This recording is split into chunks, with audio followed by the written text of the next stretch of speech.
I would defer. I'm not entirely certain how.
Past, we're past the starting moment.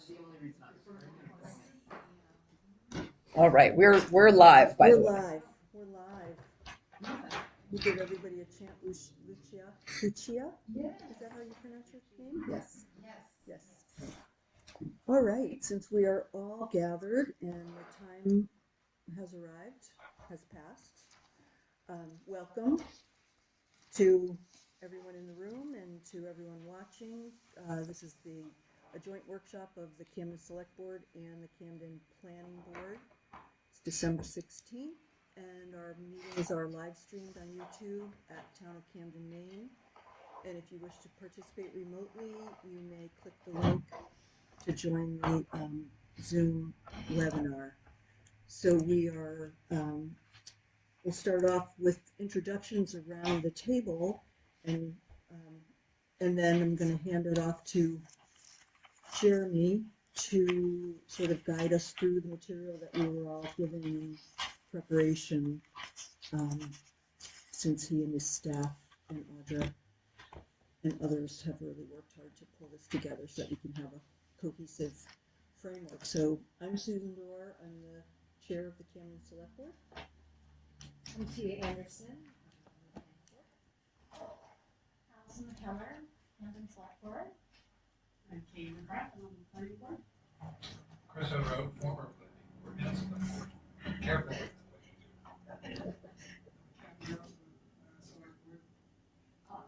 Patricia Chen, planning board. Eugenia DeCorbin, planning board. Shenley Neely, planner. Jeremy Martin, planning development director. Audra Kaler, town manager. Excellent. So Thank you. thank you, Jeremy. Can we just go, Audra? Yes. Yep. Thank you for doing this. I've been here for 8 years, and I think this is the first time that the planning board and the select board have met jointly, and I think it's a good idea to do.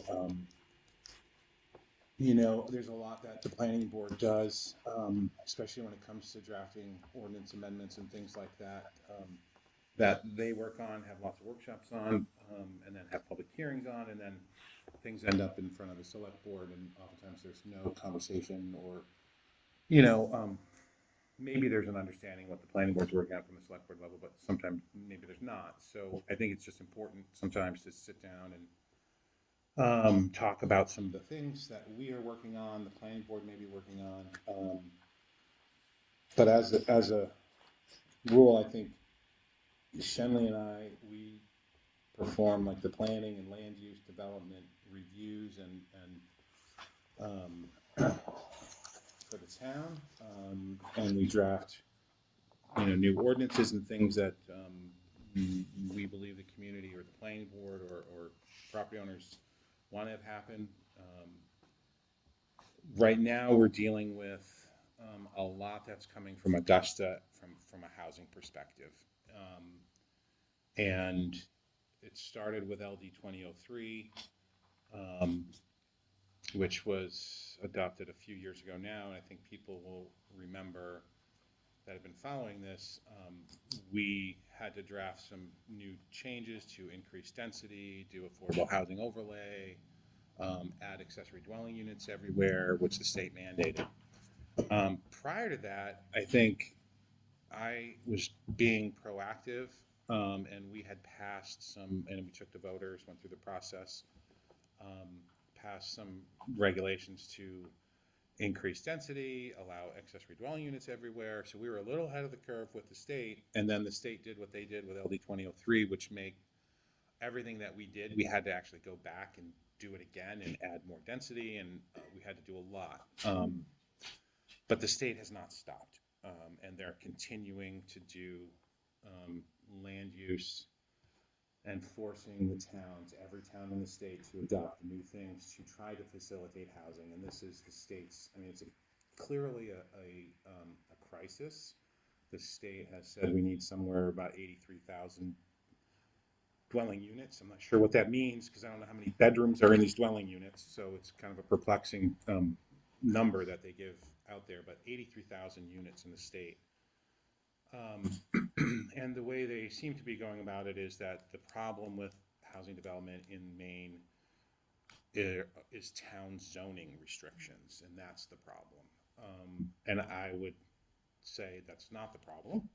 Towns are very eager and active in listening to communities' needs and trying to adapt to those needs. And just like we did before LD 2003, we added more density and some other things. But the states keep going down this road. They're not really looking at, I think, the bigger picture causes of the housing crisis. Obviously, interest rates, financing is a problem, cost of construction is a problem, labor availability is a problem. There's not a lot of builders in the area. Cost of land is incredibly expensive, especially on the coast. So it makes development challenging. Maine Housing has programs and incentives. Those are generally for very low income and senior housing only. And they provide incentives. There's a scoring category that developers do. The state generally works with a handful of developers, get those incentives. And the rest of the state is kind of left out there to try to hope developers come into town. So what we're trying to do, and have been all along, is trying to figure out ways to facilitate housing development in Camden, without trying to change the character of Camden too. So it's kind of a balancing act, but at the same time, the state doesn't seem to care sometimes what the comp plan says and what those other issues are in the neighborhood and character issues. So we're trying to do a balancing act with it. I am sitting on the Legislative Policy Committee of the Maine Municipal Association, which is about 80 some people from around the state, municipalities around the state. We come up with like policy platforms and lobbying perspective for Maine municipal lobbying staff to go lobby the legislature. I'm sitting on the housing subcommittee, working with the chair of the Housing Economic and Development Committee in Augusta, Tracy Gear, state rep out of Kennebunk. So they're listening somewhat, but we're in the middle of a legislative session now again, and they're still doing more and more and more. So it is kind of impacting our abilities to try to, when we meet with people,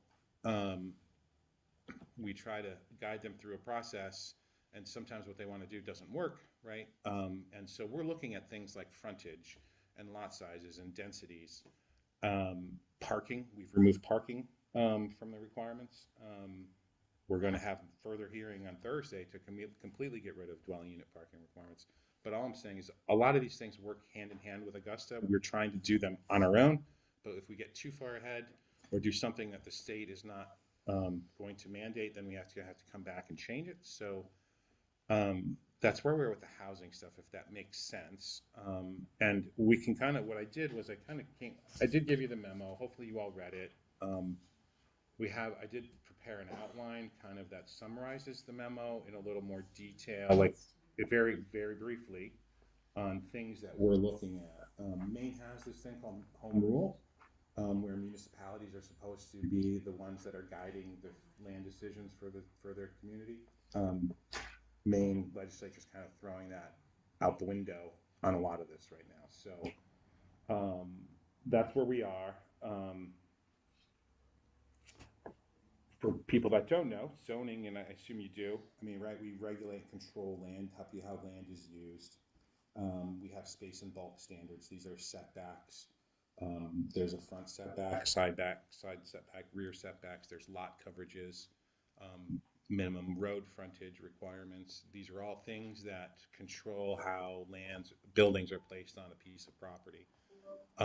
We try to manage them appropriately and consistently with the comp plan. But again, the state is moving this bar that we don't know where it's going to end. So we're going to try to continue to deal with these things, and we'll bring them to you as the select board, and I'll try to update the select board and the planning board as we're moving forward on a lot of these things. But I want to say that there are some things like certain performance standards which I think the town can't lose sight of, and those are things like lot coverages.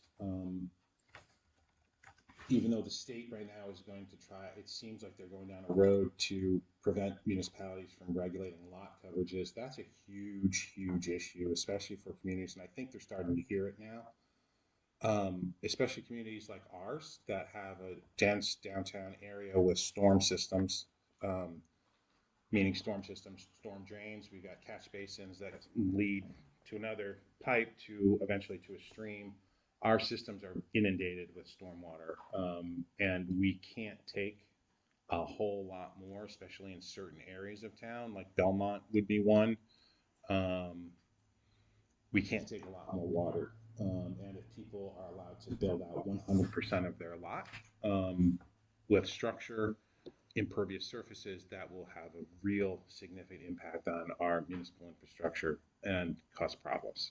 So that's something that we can, I think, can work with, and my hope is that the state's going to eventually come around to that. The state is in the process now. There's a bill on workforce housing, so similar to the affordable housing overlay zone that we did. There's a workforce housing bill. That is such a complicated bill. That is the legislature. They just had another hearing on it and a work session on it, and they're like, I watched it. Their heads are spinning while they're trying to talk about it. I don't even think they know what they're talking about, and I'm not being critical of them. It's just a complicated issue, and especially for people that are non-planners or non-engineers to try to understand all that, it's very complicated. The state also is tweaking subdivision rules. We have the state subdivision law. Our subdivision law or code is consistent with that. The state is changing it. They already did last session, changed it. So this is where we're going to have to tweak some of our codes to do. Developmental subdivisions, this is where someone has an existing building and they say maybe 1 or 2 units in it, and they want to add 4 units into the building. 3 or more is a subdivision. Even if it's not dividing land, even a building is a subdivision, can be a subdivision, creating 3 units in it. The state did make an exemption for those types of subdivisions. Now it's 5 or more. Our subdivision, less than 5 or not. So that's good, but we're going to have to tweak that in our code. That's something we will be doing.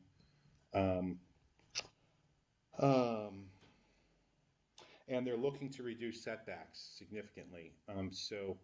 Which is not necessarily a bad thing. And I think we have some interesting setback requirements in the village district, especially where we have this provision. Your side yard setback is 10 feet minimum, but the sum of both side yards is 25 feet. So it's this very weird language. I know it might sound simple, but how you apply that to a property that has an existing building on it, and what are we... It's very complicated. So I think it would be great for us to look at setbacks. We're looking at them already to try to get to something that is more just uniform, consistent, rather than this weird, funny sum of 2 sides is. It doesn't always work out. And that would give people more buildable area and allow more infill, and kind of would be more consistent with existing development in town when you look at some of this stuff. But I think it's important that we remember that we're trying to balance community needs with community character, and as well as our infrastructure limitations that we have. And those are, I think, important things that we need to look at. I'm going to switch it over to you guys so you guys can start talking and we can have a conversation about this. I just think it's important to like lay out some of this that we deal with every day. One of the challenges that Shenley and I deal with every day is our zoning code. It's an old zoning code that has been in place for decades and decades. And it is not user friendly. It's complicated. It restricts a lot of things that I think people today will do. They do like scratch their head and look at us funny when we say you can't do that on that property.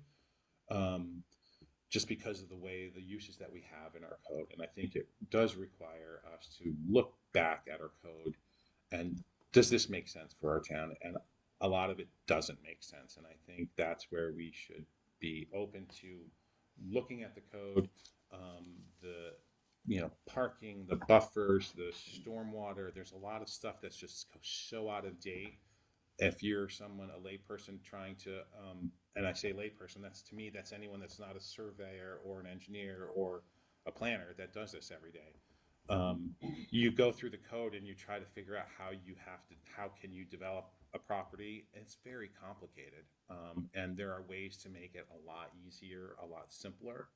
And that's, I think, one of the things we would like to do is make it a lot more user-friendly, simpler, reduce some of the requirements, like setbacks and things like that, but at the same time preserving neighborhoods and the character that we have and what I think people appreciate in Camden.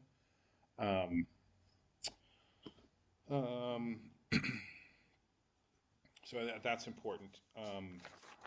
One of the things that we are trying to address these zoning mandates. We're trying to facilitate more housing.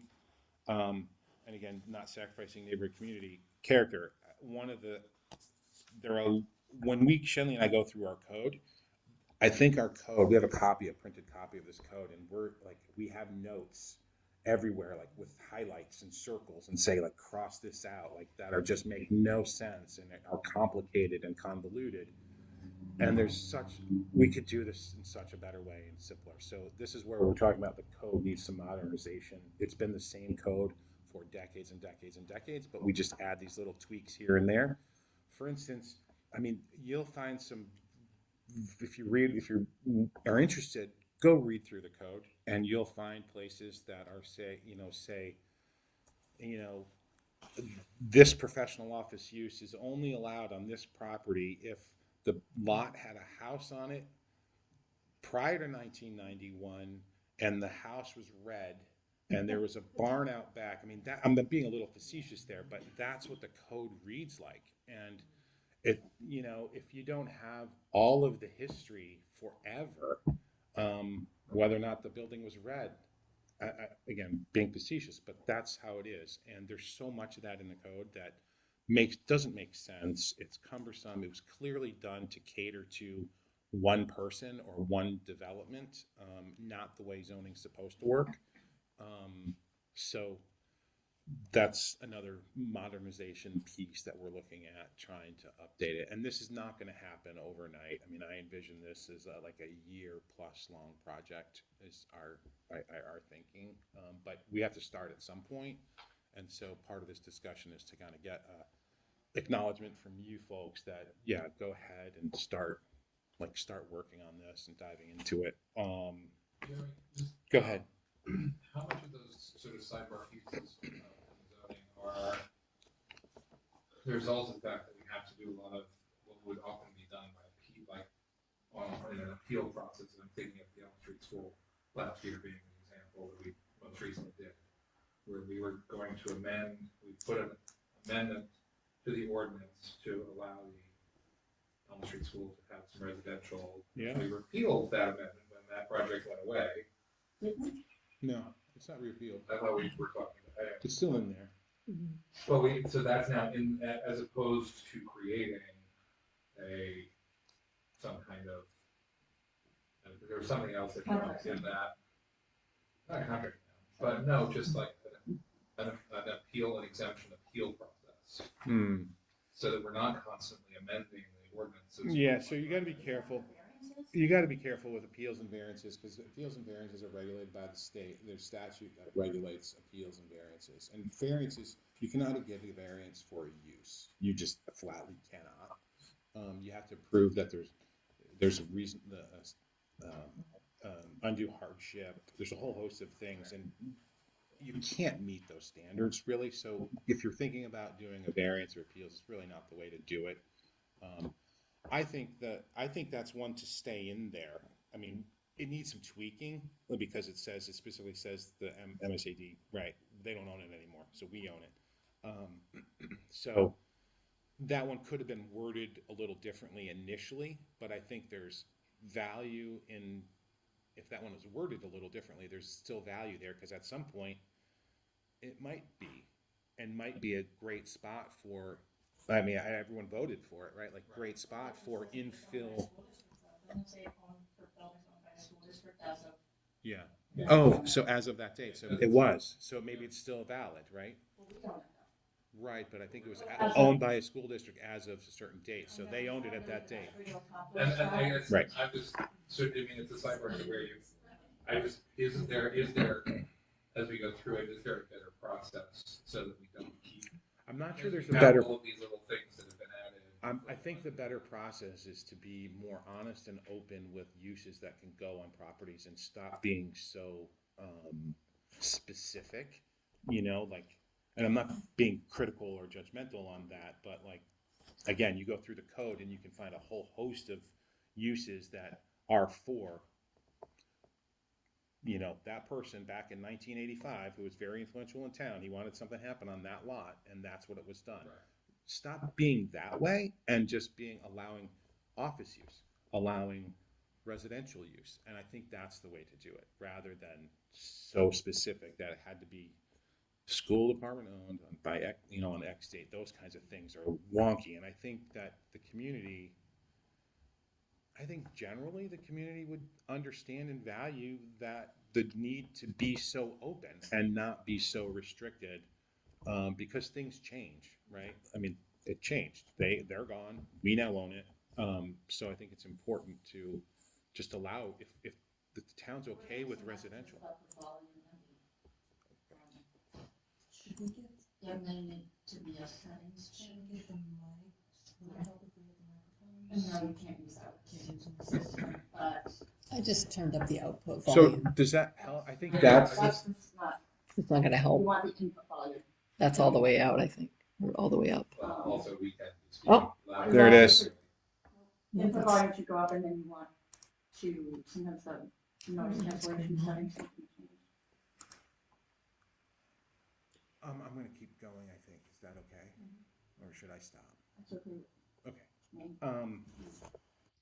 So those are things, while we're doing this, there's also it's like modernizing and I think regulatory reform, if you will.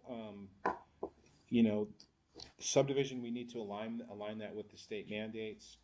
And I think there's room for some streamlining, some reviews, especially for infill projects or adaptive reuse projects that may not or maybe currently require site plan review that really doesn't really impact any site issues. They're really just in like existing buildings, so it's adaptive reuse more. And I think there's room for that. That would have been a good opportunity for adaptive reuse up there. I think we have an entity inquiring about the smokestack building at Knox Mill about doing residential on the street level. Street level doesn't allow residential, if you remember all this, right? But not all the downtown is the same, and not every building is the same. So I think we need to, if we're talking about housing and looking at a whole host of things, I think being honest about what street level is and what we really meant by prohibiting street level residential. I think everyone thinks the downtown core and like street storefront types. An adaptive reuse of an industrial type of building is not really a storefront.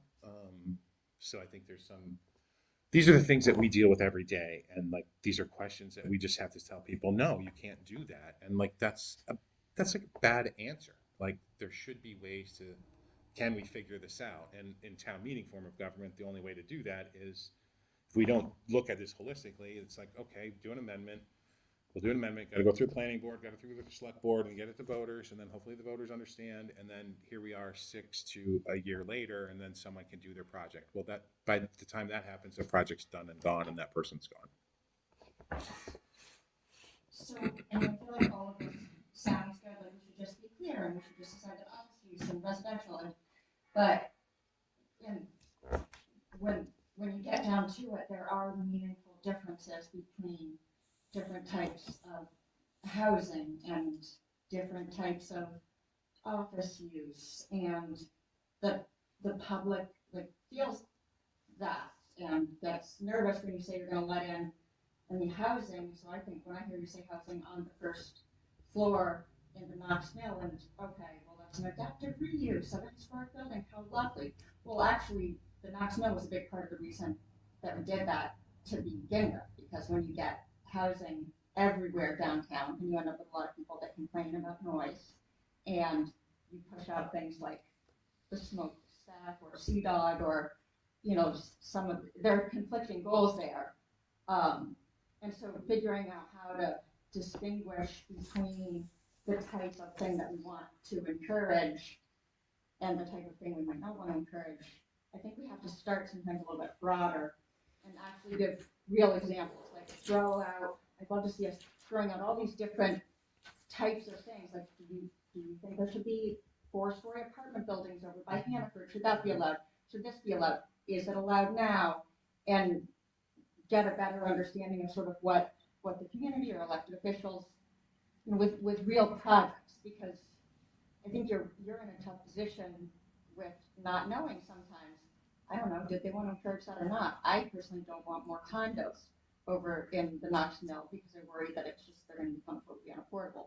More rental housing on the first floor, I think, could be palatable. I don't know if others, you know, but if we don't have the conversations at a broader level and at a more project-specific level, and I would like to get back to a little bit more what Krista was saying, that I really can't accept that the only way to do this is that we just purify the zoning code so that offices will, can't we, isn't there a contract zoning board of appeals where you can, so for certain types of projects, there would be a process that doesn't necessarily go to voters, but. That's a good point. There is something, there's this special exception that goes to the zoning board of appeals. Special exceptions are uses. Lots of towns consider them conditional uses, so they have permitted and conditional uses. Conditional uses generally go to a planning board. We don't have those. We have something called special exception uses. Those go to our zoning board of appeals, and there are standards for those projects. So you're right. Some of these projects that these uses that I talked about, like only on a lot if it was in 1991 and yada yada yada. Those kinds of things are in the special exception section. And Chris, you being on the ZBA, you'd probably remember, and Tia, you know that those are some. You don't get a lot of those, but the hotel up on Elm Street, I forget the name of it off the top of my head right now. On the left, that was redone maybe 9 years ago, right? Been through a couple owners since then. That went to the zoning board multiple times for special exception use. So there are ways to do it with still a review that has a thoughtful kind of review. You got to look at the approval standards and see if those are in line with, I think, what the community wants. And sometimes I think looking at the approval standards or the approval criteria, this goes both for the zoning and planning board. Some of those standards aren't good enough, and they're like not enough of a standard, in my opinion. Does this flow from the reworking of the comprehensive plan? So that because I remember comprehensive plan participating in a process years ago that was about maintaining density. This is the character of the community. This is, you know, traditional New England, the commons, and then we spread out to the more rural surroundings. But that's been a while since there's really been, and as we're talking about what kinds of uses we want to see happen, so much of it is driven by people from the community coming forward saying, I'd like to use my property in this way. And so how do the two things tie together so that because I know that we're due for a We are. review of the comp plan, and how does that bring in public sentiment about how they wanna see Yep. the town Yep. develop? Yeah, I think that's a good point, and that's one of the reasons why I think we're looking at this as kind of not a quick process. I mean, I've been squirreling away a little bit of money every budget year, just 5,000, but that's for comp plan work. And our comp plan is, I think, 2030 is when we need to have our comp plan adopted, a new one adopted. Just 4 years out. It takes a couple years at least to do a comp plan, really, especially if you're doing it like in-house with staff and the community doing it, that's really a complicated and long process, and I don't think Camden needs a regurgitation of its existing comp plan. I think it needs a kind of an up-to-date, more, user-friendly, I say that, comp plan that's like actually meaningful. You read the comp plan right now, it's just like a lot of text, there's just like not a lot of, and I've seen some great comp plans that are out there right now that do it differently. So I think some of this is working hand in hand with that. I think that's very important. Your comp plan should direct your ordinances, and if you want something, get it in your comp plan, and then you implement, you gotta Like implement looking what's at in the your comp plan. examples that you put in the packet specifically around lower density development in communities. So if you want to maintain a rural community, but you've got 5-acre lots, 2-acre lots, 1-acre lots, and how does that actually look and feel when it's done, and does it achieve the goal that the community has said it wants to achieve? Maybe it does, maybe it doesn't. The examples that you showed, you kind of scratch your head and go, Yeah. So I think that those are questions that are really worth revisiting on I a public agree. conversation. I agree. level. And this is, I think, from my mind, this is like the initiation of this whole process, Yeah. because we haven't had this ability to sit down and have these conversations, and I think it's important. So Jeremy, just a quick question, just stepping back a little bit. So I think it's very important for there to be some flexibility in the zoning code, and particularly when you're talking about when you have developers come, or someone wants to look at their property and there are definite no use, so there should be some flexibility. But I guess my question is, and this comes back to what you were talking about with special exceptions. So, how much of the zoning code do you see useful as by right, and how much of it by special exception? So, in other words, if you add that layer of special exception where the planning board or potentially the voters can also weigh in on a particular use or whatever. I mean, that seems to me to have the protections that we're all talking about, but at the same time, seeing a possibility of the right use. Yes, so I guess, looking at what we permit every day and what we review every day, if I'm just thinking about, like, what's by right and what do you guys review by right and what do you send to the planning board or the zoning board of appeals? I would say 90+% of the things that we review, would you agree, are by right? And so there's a small, keep in mind, Camden is, I think, unique. We don't have we certainly don't have industrial development, we certainly don't have a lot of commercial development. It's, what it is like conversion from one use to another use, or an existing use to that same existing use, office to office, or retail to retail. Right. So I guess my question is in some of these, when you're looking at the zoning code about allowing certain uses or possibly changing uses, is it possible, or would it be too onerous on staff to actually have that level of use by special exception only? like a higher percentage? No, I'm just talking about now, you were talking about the mill building.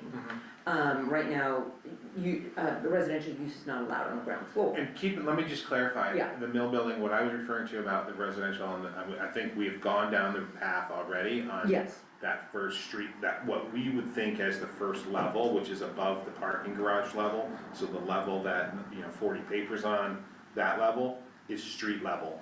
Even though there's a parking garage below, that's street level. That is what it is. No one is looking at residential there. Right now, we're not looking at it there. I was referring to the small smokestack building to the left, which is been underutilized and is an industrial type of building. It's not been used other than having equipment in it, and mechanical equipment in it. That's all that's been in that building. This is the one on the left around the circle.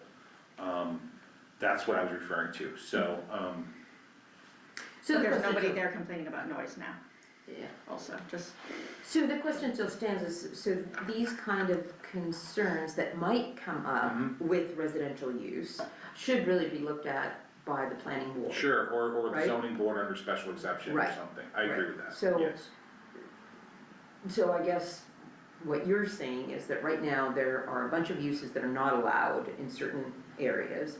And to make those uses possible, you can do that by special exception, or add That's that in. that's an Is that option, what you're? and that's an option, and that's kind of what I was thinking Okay, about. that's what I just wanted to know if that's Rather what than, you're, yeah. especially those things that I think where community input and like impacts, maybe felt by, say, tenants there, and like these things need to get hashed out at a board level and not Right. at a staff level. Exactly. Where we're not like reviewing, we review standards, but these standards are like numerical standards that we know what the number is. These things that are more community issues and, we don't review those, we don't have standards for those, and those things are approved by the planning board and the zoning board. So there's an opportunity to do That like level. adaptive reuse for street And I'm not level. really saying that, I don't know if that would be the right thing for that. I think sometimes, so I, just to use that more as an example, I talked to the guy that was working for somebody that's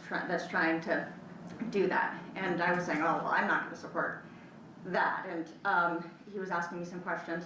And then he said, there's a way that, you could do what this town does, and you could limit it to rental housing. And I was like, oh, I wasn't aware if, and I haven't had a chance to mention that to you. Like, sometimes us as just elected officials aren't gonna be aware of, oh, well, there is a category that kind of gets at what somebody might be concerned about or not. Like, what type of, we wanna encourage some types of housing, right, and probably discourage some types of housing also. Are there categories that we can just bake into the zoning code that get more at what we're trying to accomplish, which is more workforce accessible housing, right? I mean, Yeah, do I we think- all even agree, maybe we need to start with, do we all agree that that's a goal even? I mean, I think the reality of workforce housing in Camden or affordable housing in Camden is going to be contingent upon people getting incentives from the state to make those work. I just think that's the reality of the economics in Camden. Sure, So But there are ways if we don't that, allow it, then they can't even, but so someone could say, we could come up with on our own some like workforce housing definition and allow workforce housing in certain places, like this I property. mean, does just, to me, in some That's ways, possible. rental housing, like when it's year-round and it's rental housing, that already accomplishes some of this, because you don't have people that are as concerned about like, okay, I bought this condo and it's an investment and it has to be, I have to make sure to keep that. Well, I It think, feels easier to deal with renters.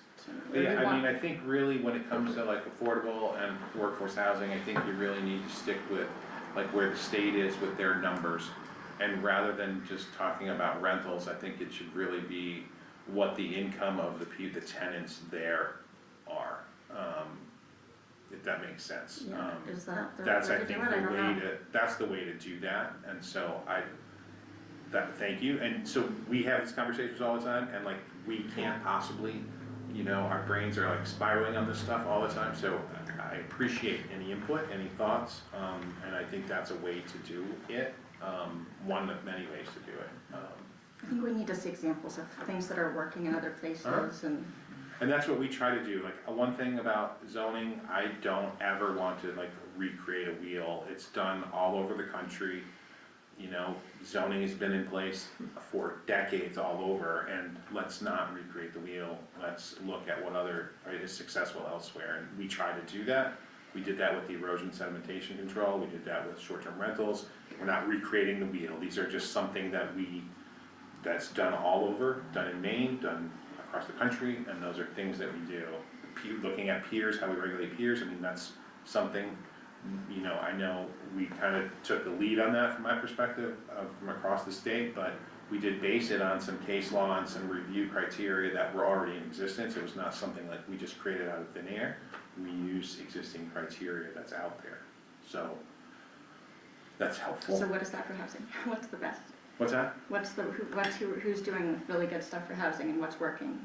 Well, we have somebody in the room who's developing housing, and I'm really interested in like strategies and approaches that have worked for you and where you've encountered Right. obstacles. Zoning. No, well, a funny story. So I've worked with the city of Rockland. I was on a subcommittee.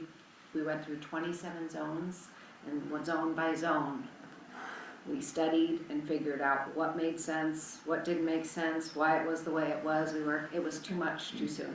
It came before the housing crisis. So the housing crisis has existed for a long time, but now everybody realizes. So I would say that I think we need to be careful with how it's too much. We got shut down basically, and then they started with one zone. So for our projects, we went for contract zones on whatever we needed, when we needed it. So you And now our go into a contract zone that zones. might not allow what you were proposing, but you would. Well, you know, Contract zoning doesn't it's prohibit. different. Contract Yeah. zoning is not about like uses that aren't allowed, it's No, more it's about not. how the development is taking place, like the criteria, like Right, like lot street coverage, frontage street and, frontage, yeah, so those stuff things. like that, so Right. modification. So we face that in Rockland with Mhm. multiple subdivisions. You know, we're also very concerned when we develop, we go into a neighborhood or an area and we want to develop something that aesthetically fits. And that's the whole point of all of this. So I think that going through and figuring out, like from the comp plan, what it is we're looking to establish and make happen, and then we can work from there. So it sounds like Is when there- you're actually looking at the zoning code, what you wanna do is build in enough flexibility for the time and future and what opportunities come. Yeah, And then Yeah. allow the planning Right. board Right. for, Can they approve, their Review. city council can approve the contract zones?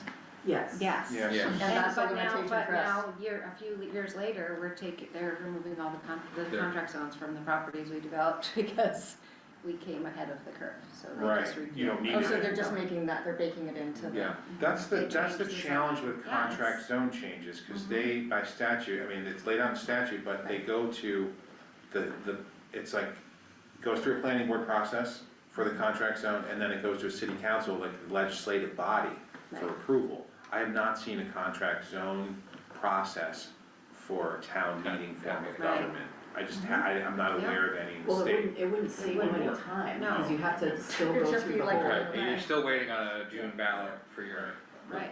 I mean, we could change our charter to allow the select board to do, you know, some sort of a hybrid. Well, and I think building in the flexibility and streamlining processes is the way to get it done. Cause like you said, if you know, by the time you get around to something, that project It's and that gone. somebody's moved on. Yeah. Because they don't want And to, that's it's when you too lose that. costly to develop, and if you've gotta sit there with your hands tied for a period of time, that's money, Right. and it's not gonna make sense. And sometimes And you I don't th- know at the end. And I think it's important too, when we're looking at it, and that's why, like, when we look at these things, you know, if we have say a 75 or 100-foot minimum lot width requirement, but then we look at the road and we see that everyone's at 50 feet, or, you know, let's go to what is in the existing neighborhood, right? Like, let's look at that. So that's what we're starting to do, is like, we're looking at all these things, lot sizes and frontage, because you know, if it works in the neighborhood, but the requirement exceeds what is out there, go to what is out there and not what exceeds what's out there, right? I mean, that seems only it's to really make sense. sensible. Seriously, it comes down to that, cause a lot of what's written in, Is you know, zones nonsensical. and code for a lot of towns, and Camden's not alone, it's every town Yeah. around here. And you're like, why does this make sense to anybody if you're, Yeah. you know, and then it comes up when someone has a Yeah. project or wants to do something. And I think the root of that is that most of the communities that are that way, you had lay folks, planning board members that were drafting these codes over the years. And it's just like people, it's not professional people that do this for a living. It's people that are interested, wanna do something for the town, committed, they wanna be on the planning board, so they go through this process, and with not a lot of guidance.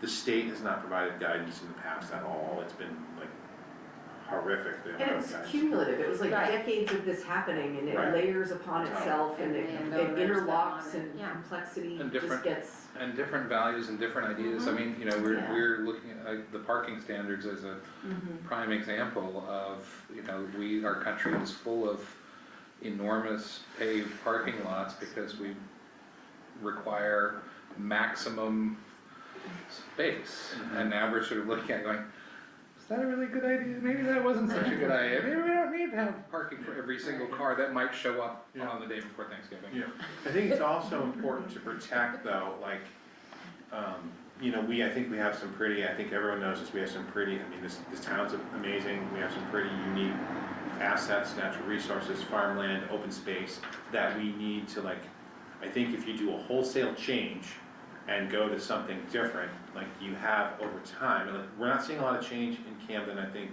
especially as you go out, because of, and even in town, because people have their properties, they value them, they like them, there's no need for them to do more development, there's no need for them to add an apartment building on their lot even if they could do it, like there's no need for it.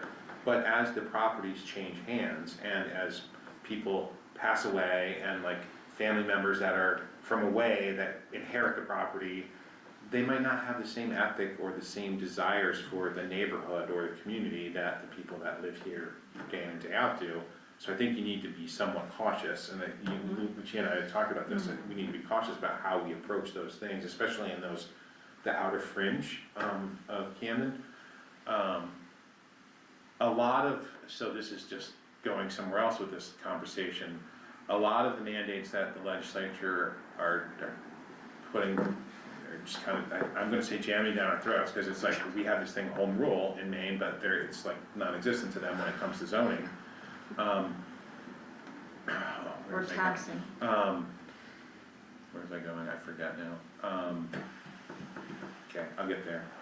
Sorry.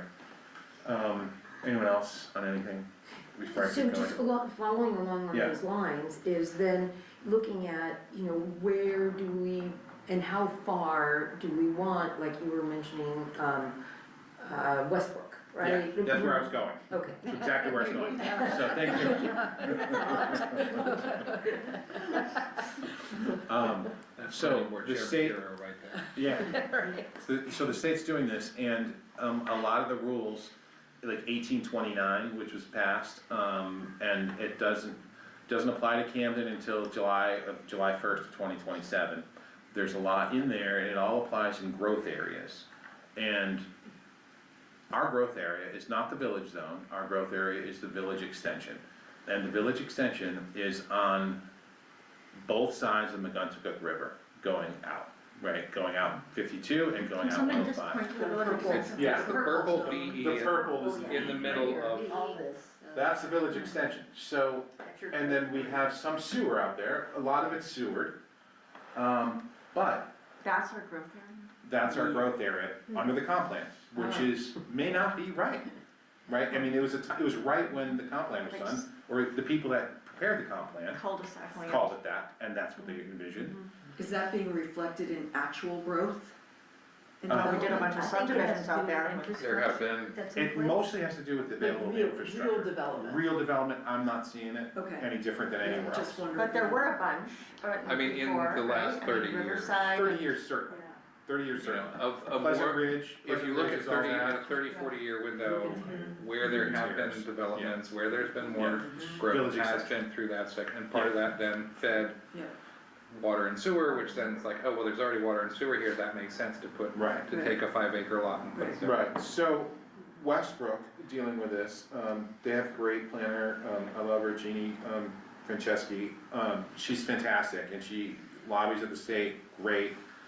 They are in a predicament, where their sewer system is at max capacity, max. And so the state just said, you guys gotta do this 1829, which is like ramped up density, small lot sizes, in your growth area. And Westbrook's like, doesn't work for us, does not work. So what they have just done, their growth area was this huge area, their growth area is like now, they just made their growth area super, super small, so none of these new rules apply to them in Westbrook. They needed to do that, otherwise they're gonna have all these developers lined up, and they're all gonna say, come to the sewer department, and they're gonna get to the sewer department, the sewer department's gonna say, yes, sorry, we don't have any capacity in our system.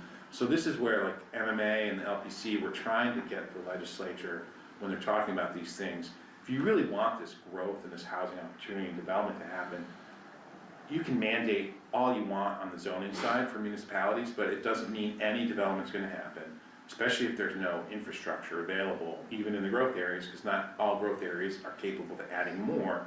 And so if you want it, give us some incentives, give us some resources to actually allow us to expand our wastewater system in order to Where's facilitate. growth area come from? Where, is that in our? It's in is our that- comp plan, it's actually from the Growth Management Act, and it's in our comp plan. So we put that in our comp plan, we call it a growth area, Yeah, all and then I communities actually. have to identify What's growth that? areas. All communities have to, by statute, identify growth areas in their comp Yeah. plan. In their comp plan, and then that goes to the state and they actually They turn that into something. They have to adopt our, I mean, they approve our comp plan every, I know, but I didn't know there was actually, you know, they always say that, but I wasn't actually aware that there were like hard, there are hard requirements in your comp plan. I know there are requirements, but enforceable.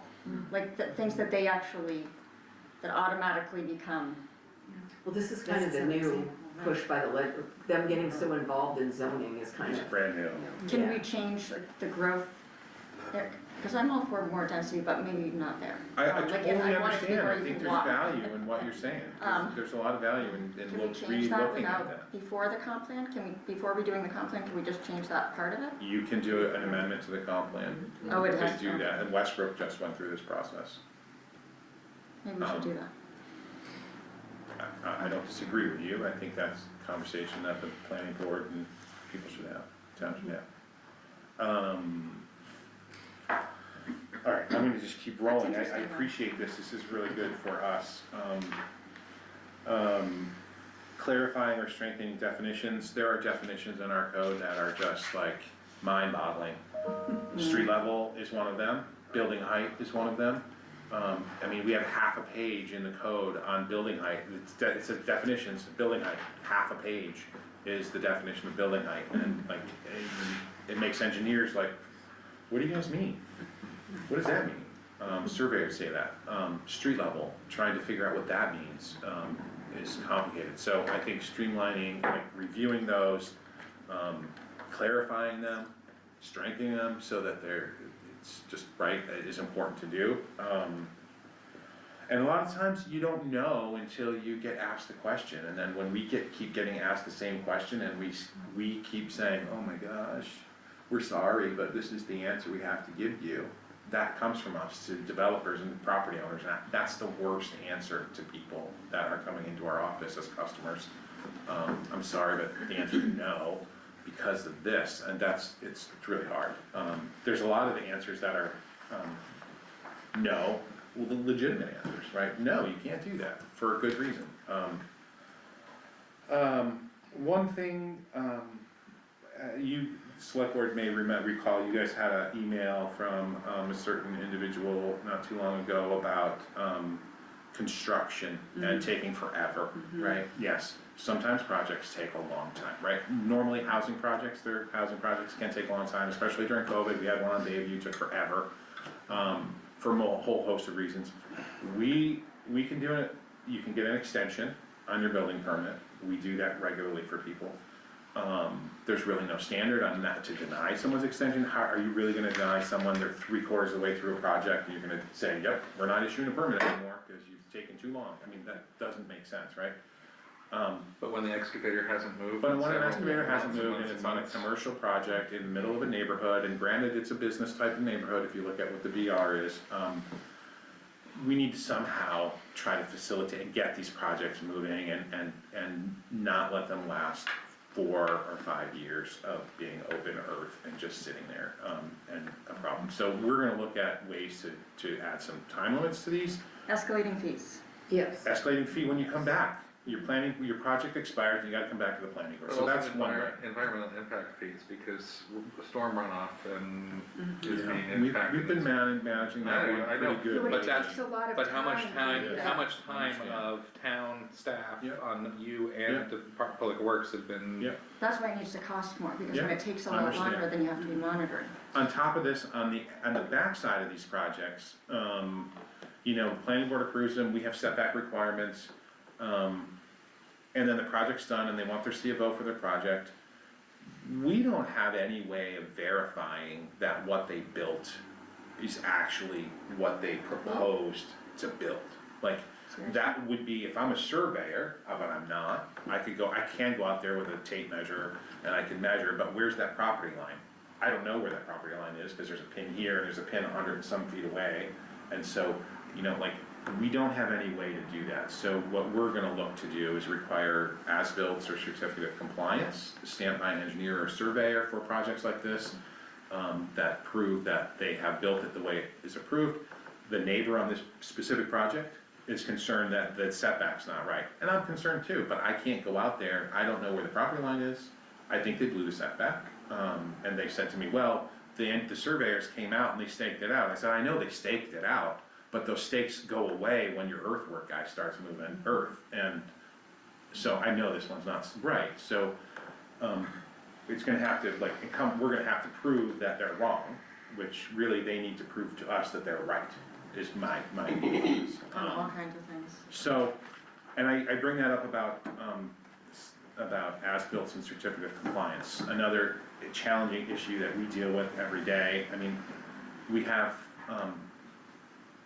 watersheds in Camden that are very unique, very special. I think they're valued by everyone. That's the ocean, the Gunter Creek River, the lake, Cosmic Pond, they all. We spend an inordinate amount of time doing reviews on shoreland projects. The Conservation Commission has brought up a number of things that they would like the town to assess and start looking at. One thing is, first I'm gonna touch base on, before I go there, I'm gonna just touch base on when we review projects, we spend an inordinate amount of time reviewing projects. They have to show us how they're meeting lot coverage, and it's all within the shoreland zone.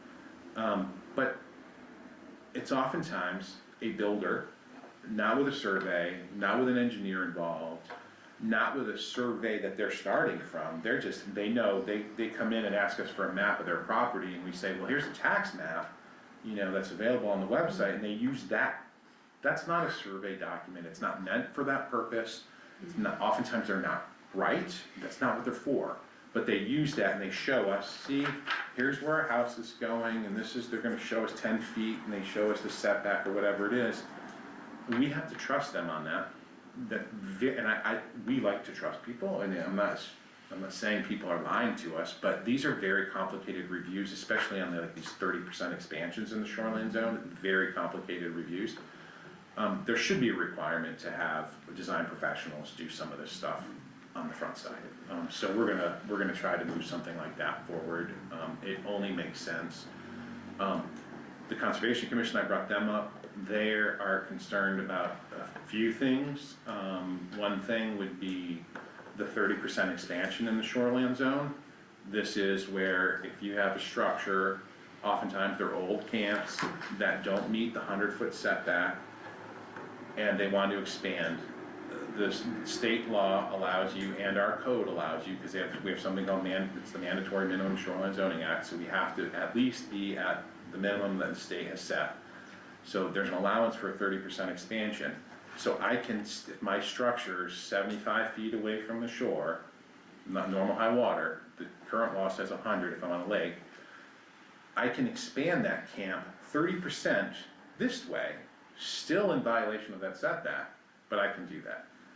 That's, from a water quality perspective, that is not a good thing. I will tell you that Hosmer Pond, McGuntacook Lake are both on the threatened, Maine DEP's threatened watershed lists. They're threatened, and the reason that is, it's about non-point source pollution, and that is impervious surface, that's a lack of buffers, that's a lack of, all that stuff. So they're interested in getting rid of that 30% expansion. I think that's a great idea from an environmental perspective. Doesn't mean people can't expand.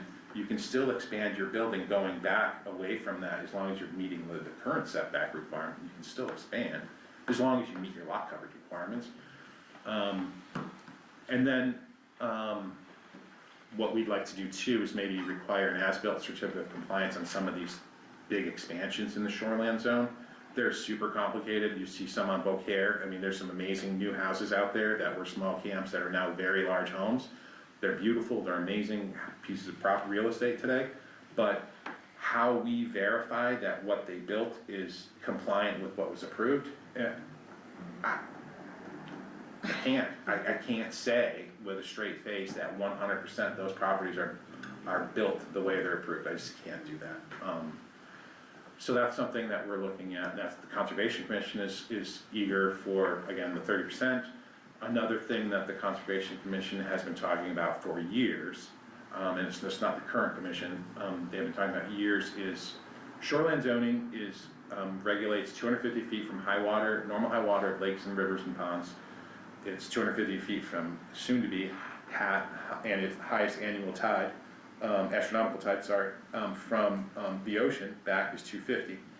There are streams like Spring Brook is one that is a shoreland zone stream. There are a handful of other streams in town that are very large streams that have no protection, and the Conservation Commission is interested and has been interested in trying to do what we can to further protect those streams. When I talk about the 30% expansion and work in the shoreland zone, that impacts water quality. What happens in the watershed further away, adjacent to a stream, could have easily as an impact on that water body, on that lake, as someone's shore frontage property, because it's all about sediment, it's all about nutrient loading into those streams. And so there are 4 streams that I think are that they're looking at, that they want us to look at and try to come up with a new standard for. So it would be, in essence, extending shoreland zoning to 3 or 4 other streams in town.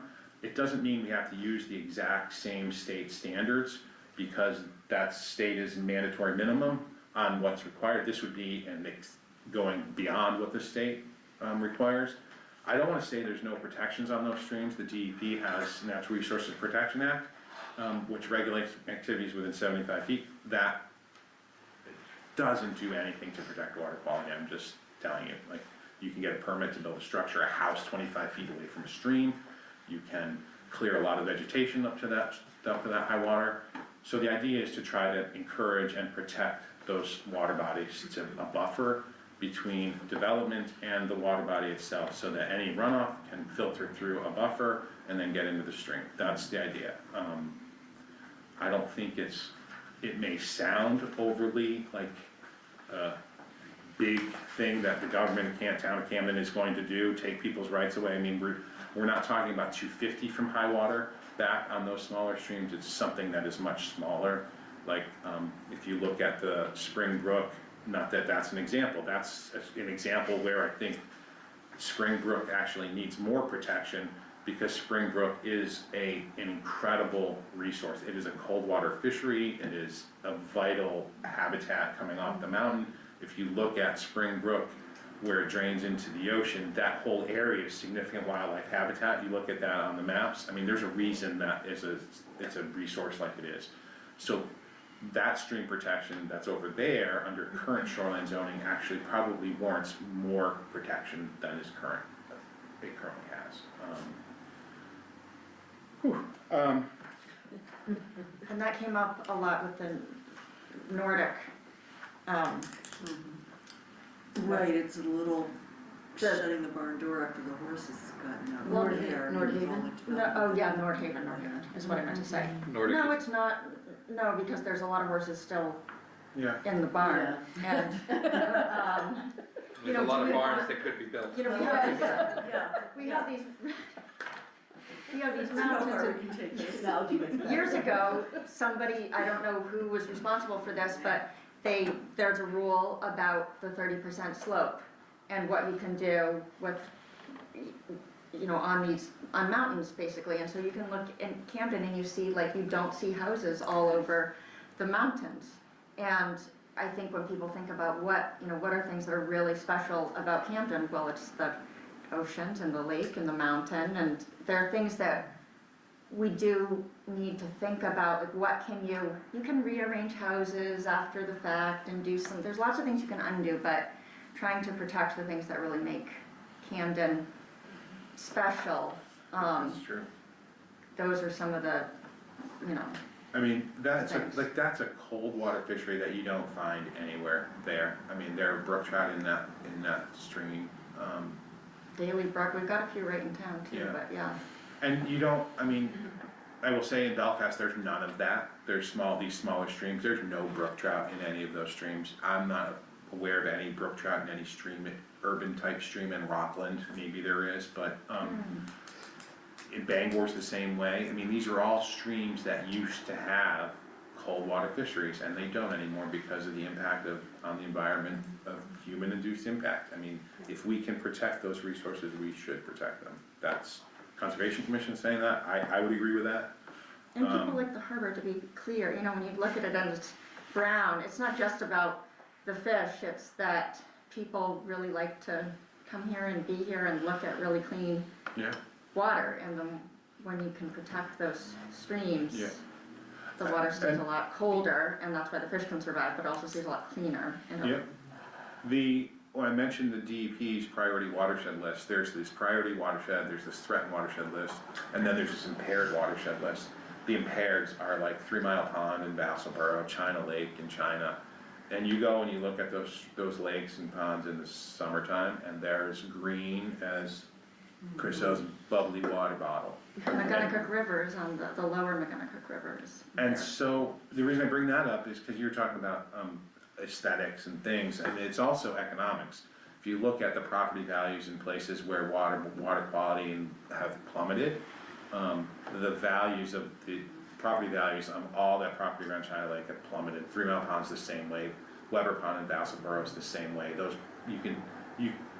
I could probably go buy a property in Weber Pond in Vassalboro, not that I would want I it, think they're it getting would better. be a minute. I What's think that? Weber Pond is getting better, we should be a little careful with our, Okay, I don't know. I mean, I did a lot of work on I that in think it's years getting better. past, so Better, but it's still pretty not. green. I'm pointing out that there's economic things too, like, you know, protecting Hosmer Pond I think is like 59 or 84 acres or something like that, 59 acres, I don't remember exactly. But that's a sensitive watershed, I mean, it's a sensitive water body. Lily Pond was just taken off the list last year. And that has been, still, if you tell people about, oh, you can swim in Lily Pond now, but a lot of people are like, oh, I don't know, I don't think so, that one's not. But it is clean now, but for years it Because wasn't. It efforts was- probably in the watershed to address it, would be my guess. Are massive efforts, So- Eco Solid Waste and Albany Right, Farm and. so it requires, you know, like work, not just and like, you know, the town, I appreciate Dave St. Laurent in so many ways, being Public Works Director. You know, when we go do ditching projects, you know, oftentimes you can drive outside of Camden and see town road crews doing maintenance on the side of the road and then just re-ditching the ditches. There's no jute fabric, there's no check dams, there's no armor, there's no vegetation, they just dig them and leave. Those things just erode and it's just fine sediment gets down that ditch to another ditch, to a stream, to a lake. And so those are the things that I think Camden does well and we want to do more of to protect it. Another thing that the planning board has talked about in the past, and this came up when we talked about piers, and did the whole pier regulations, is looking at the armoring of shorelines. And there may be value, if I'm a property owner, to armoring my shoreline, especially if my house is right there, to protect it so it doesn't, fall into the ocean. But there, you know, people are armoring shores that there's no house anywhere near them. And there are impacts to wildlife habitat, there are impacts to abutters. When you armor and a storm comes in and you've got this massive armor, I mean, I think everyone knows, you armor a ditch line, a ditch like that, that's a slope like this, and you put it with armor, that water picks up speed as it's going down the ditch. If it was just a vegetated stream, it's going much slower than it would be if it's armor. The same goes for the shoreline. The impacts of that storm, they hit that armor and they just seem to pick up speed and velocity as they go, and then all of a sudden, that person's property ends, and that impact continues onto an abutting property owner. So there should be some sort of review. Right now, the planning board does not review armoring. I think it may be worthwhile having the planning board look at armoring shorelines and reviewing those kinds of things. And proving that there is threat. What's that? They're proving that there is threat to structures. I mean, Right, I there's a think lot that of would be the claims of standard. that, but it's, you know, we're not Southern Maine, we're not New Jersey, we have a lot of ledge, like, okay, you might lose a small piece of your Right. lawn, but That that's is true. different from, Yep. I know people have houses in Big Sur, and that erosion has caused their house, you know, like, Yeah. we don't have quite that, so like being actually requiring proof. Yeah, I agree. I mean, I've gone and looked at some, when people call, I mean, it's nice people call, and I go out and I'll meet with them on the site, and I'll talk to them about like their issue and like the process they have to go through, get permits from the state and yada, yada, yada. And, you know, I'm sitting there looking at one, and I remember one, sitting there looking at it, and there's like, behind all this slumped, you know, bank that had slumped is ledge, and it's like rock. Yeah. And I'm like, you know, like, I'm not sure you're gonna spend $100,000 plus on bringing a contractor in to armor this whole thing, and you've got like, that's a rock, that's like natural right there, so I Oh, think, yeah, I've talked to people that have said, oh, I wish, you know, I just did this because the contractor said, you know, this is what people are doing here. And they're just trying to kind of follow recommendations, and they said, oh, I wish now that I hadn't built that. So it's not just yeah. taking The state away. is requiring now, a more, hybrid approach where they're doing armor and I don't know, I'm not up to speed wholly on the regulations yet, I gotta get there, but I know that they were trying to push people away from armoring and getting people more into a hybrid, more vegetative, I But know. especially as we look at, I was saying this earlier, as we look at what infrastructure changes need to be done around the whole inner harbor and, you know, like, all of that needs to be a more cohesive approach to what, where wave energy is hitting and how it's dispersing. So Yeah. it's a natural thing that all of that, Yeah. whether you're talking about bringing boulders in or have metal bulkheads or piers or what, you know, wharves and all that, it needs to. Need to look at it. I mean, I think this is, I'm sorry. What about a moratorium on, because what we're seeing now is a little bit of panic, where everybody's like, oh, I'm gonna do this, and we are missing the opportunity to help people do this in a more thoughtful way.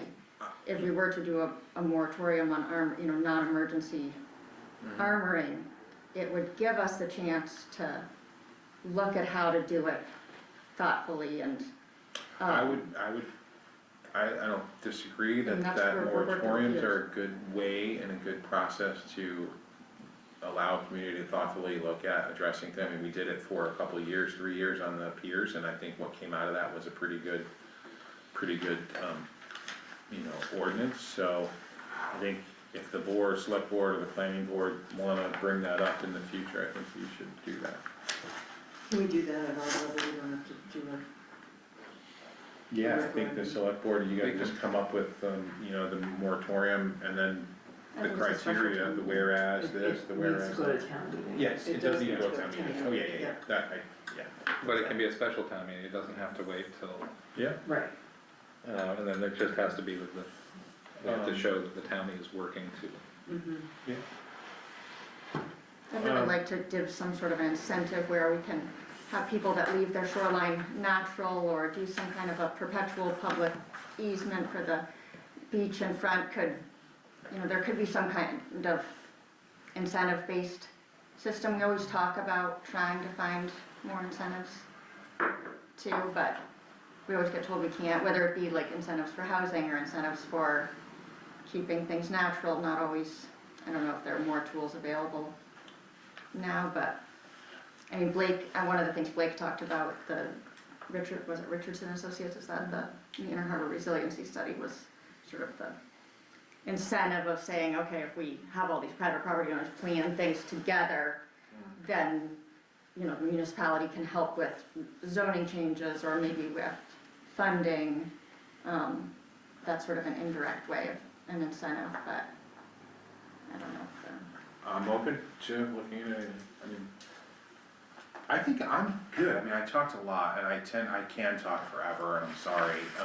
We know. I know. I always get that. But I'd love to hear more from you guys. But, I think I have a good, I guess, going forward, do you hear what I'm saying, and does it make sense? Yeah, it makes sense. I have these conversations with the planning board. I know we haven't met a lot in recent months, but I think we'll start meeting more. And so we can have these conversations, and if, like Crystal knows, we have these kind of conversations. But some of this, what I don't want to happen is get the planning board working on something that the select board absolutely doesn't want to move forward. And so we spend a lot of time on something, and then we take it to you, the select board, and you guys say, yeah, no thanks. That's just it's a buzzkill. oh yeah, it's no fun for us either. Yeah, I mean, I'm very linear sequential in my process, and so what I want is exactly what you're describing, or I think you're describing, is a means of having a functional communication ongoing, so that when the planning board encounters something that really looks like it's gonna need us to take it further before you invest a lot of time in it. Or at least that we're in the right direction, Yeah. we're in the right path, right? Yeah, so And that, is the best way to do that, Chris, are you or the liaison, right? And I don't know if the best way to do that is through Chriso or with a small or short meeting or. Well, I was just thinking, I appreciate you bringing that up, because I was gonna say, maybe I know that every meeting, the select board does these, committee, updates.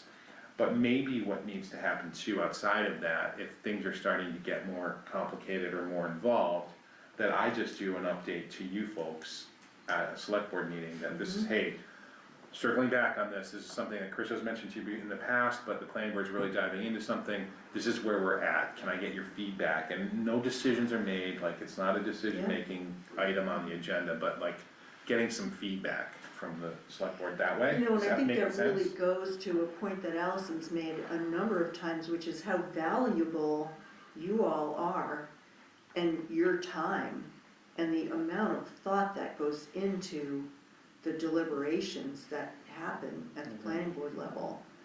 And it would just be devastating, if you all put a lot of time into something and then it doesn't make it because we didn't hear about it, Right. and then it just Well, comes from out And I of think field. the- I don't want that to happen. to Jeremy's point, if when we're when things are at a stage of, hey, we need to have the conversation with the select board, if it's actually an agenda item, that also helps get it in the broader public awareness, if there's an identified, the planner is going to address this issue, because as we know through many things, not everyone's paying attention to the planning board agendas but more people are paying attention, so because that also happens of something gets to the end of the process and goes to the last hearing of the planning board, and that's the first time the community hears about it or knows about it, and then and it feels sometimes, so earlier, broader communication about that would be. I think that's a great idea. I don't think there's anything I don't wanna do anything that this community doesn't want to move forward, like, I mean, and trust me on that, like, there's no an agenda on my part, there's no anything, this is about what I hear from the community, we hear from the community, and we talk with the planning board about, this is not about what Jeremy's agenda is, or the planning development director department's agenda is, this is not about that, this is, I think, what the town is asking for and wants, and that's what this should be, and so communication is key to that. So to that point, as, you know, if there is a particular topic that is, developing and becoming more and more, developed, how do we let the community know about it? I mean, who is, so Audra, I know you have some community folks, right, that, communications Yep. folks. And at what stage does that happen, or what stage should it happen, so that the broader community, like our developer friends and, you know, real estate folks, know about something and can weigh in, or we can get a sense of what the community is feeling before we get to the final push and before the select board gets to them? Yeah. I Well, mean, I think, you know, hopefully out of this, there's sort of a clear sense of, you know, what you're all gonna move forward and be working on over the next, you know, year or however long I mean, there'll be different timeframes Right. for different things. But I think that, you know, doing something, like Holly can write a story on it, we can put out information on it to say, you know, this is the agenda for the planning board over the next 6 months, 12 months, 18 months, however long it is. yeah, that's good, that's a good point, that's something I think I can work on Just based kind of on. getting it out early, saying like, we're gonna, you know, everybody decided that comprehensive zoning reform is very important.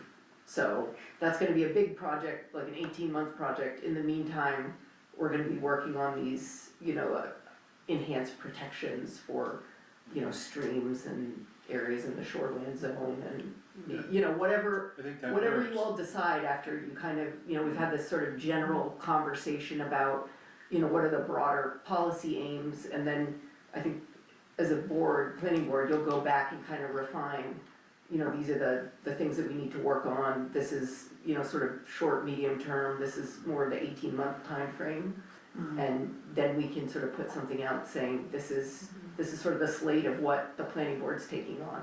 Yeah, And that also, you know, gives the select board a good idea of, you know, when you might be coming back to check in as you develop all of this Just to be policy. transparent out there to the Yeah. community. yeah, And it's hard to, Well, get people to pay attention. it's hard, I mean, it is, but Oh, yeah. for everything we've done over the last many years. Yeah. I mean, how many times did we meet and it was like, there's no one, I mean, and we we do the notice, we do the posting, we had the 100+ some odd people get an email blast. Like, I mean, that was, like, through all those hearings and those workshops we always did over the last few years, and, I mean, there were scant people there, I mean. But it's also, you know, we tend to talk about, and I include everybody in this room, you get sort of engrossed enough in it that you're using jargon to explain all of this and not saying, we'd like to protect streams better, or we'd like to encourage, you know, more dense housing, or, you know, just talking about it in a simpler way. Because I think by the time you've worked on it for a long time, it's very jargony, it's very technical, and it's hard to kind of pull back from it and just That's a good say, point.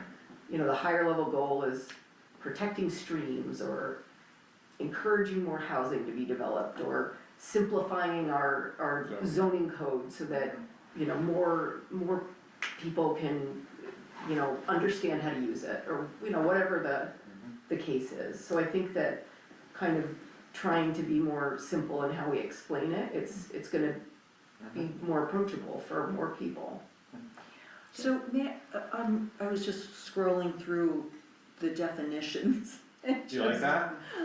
Oh, they drive me crazy, It's there's so really much policy a embedded in lot. definitions. And so even just to tease that out, and what would the process look like for simplifying and making those definitions more comprehensible?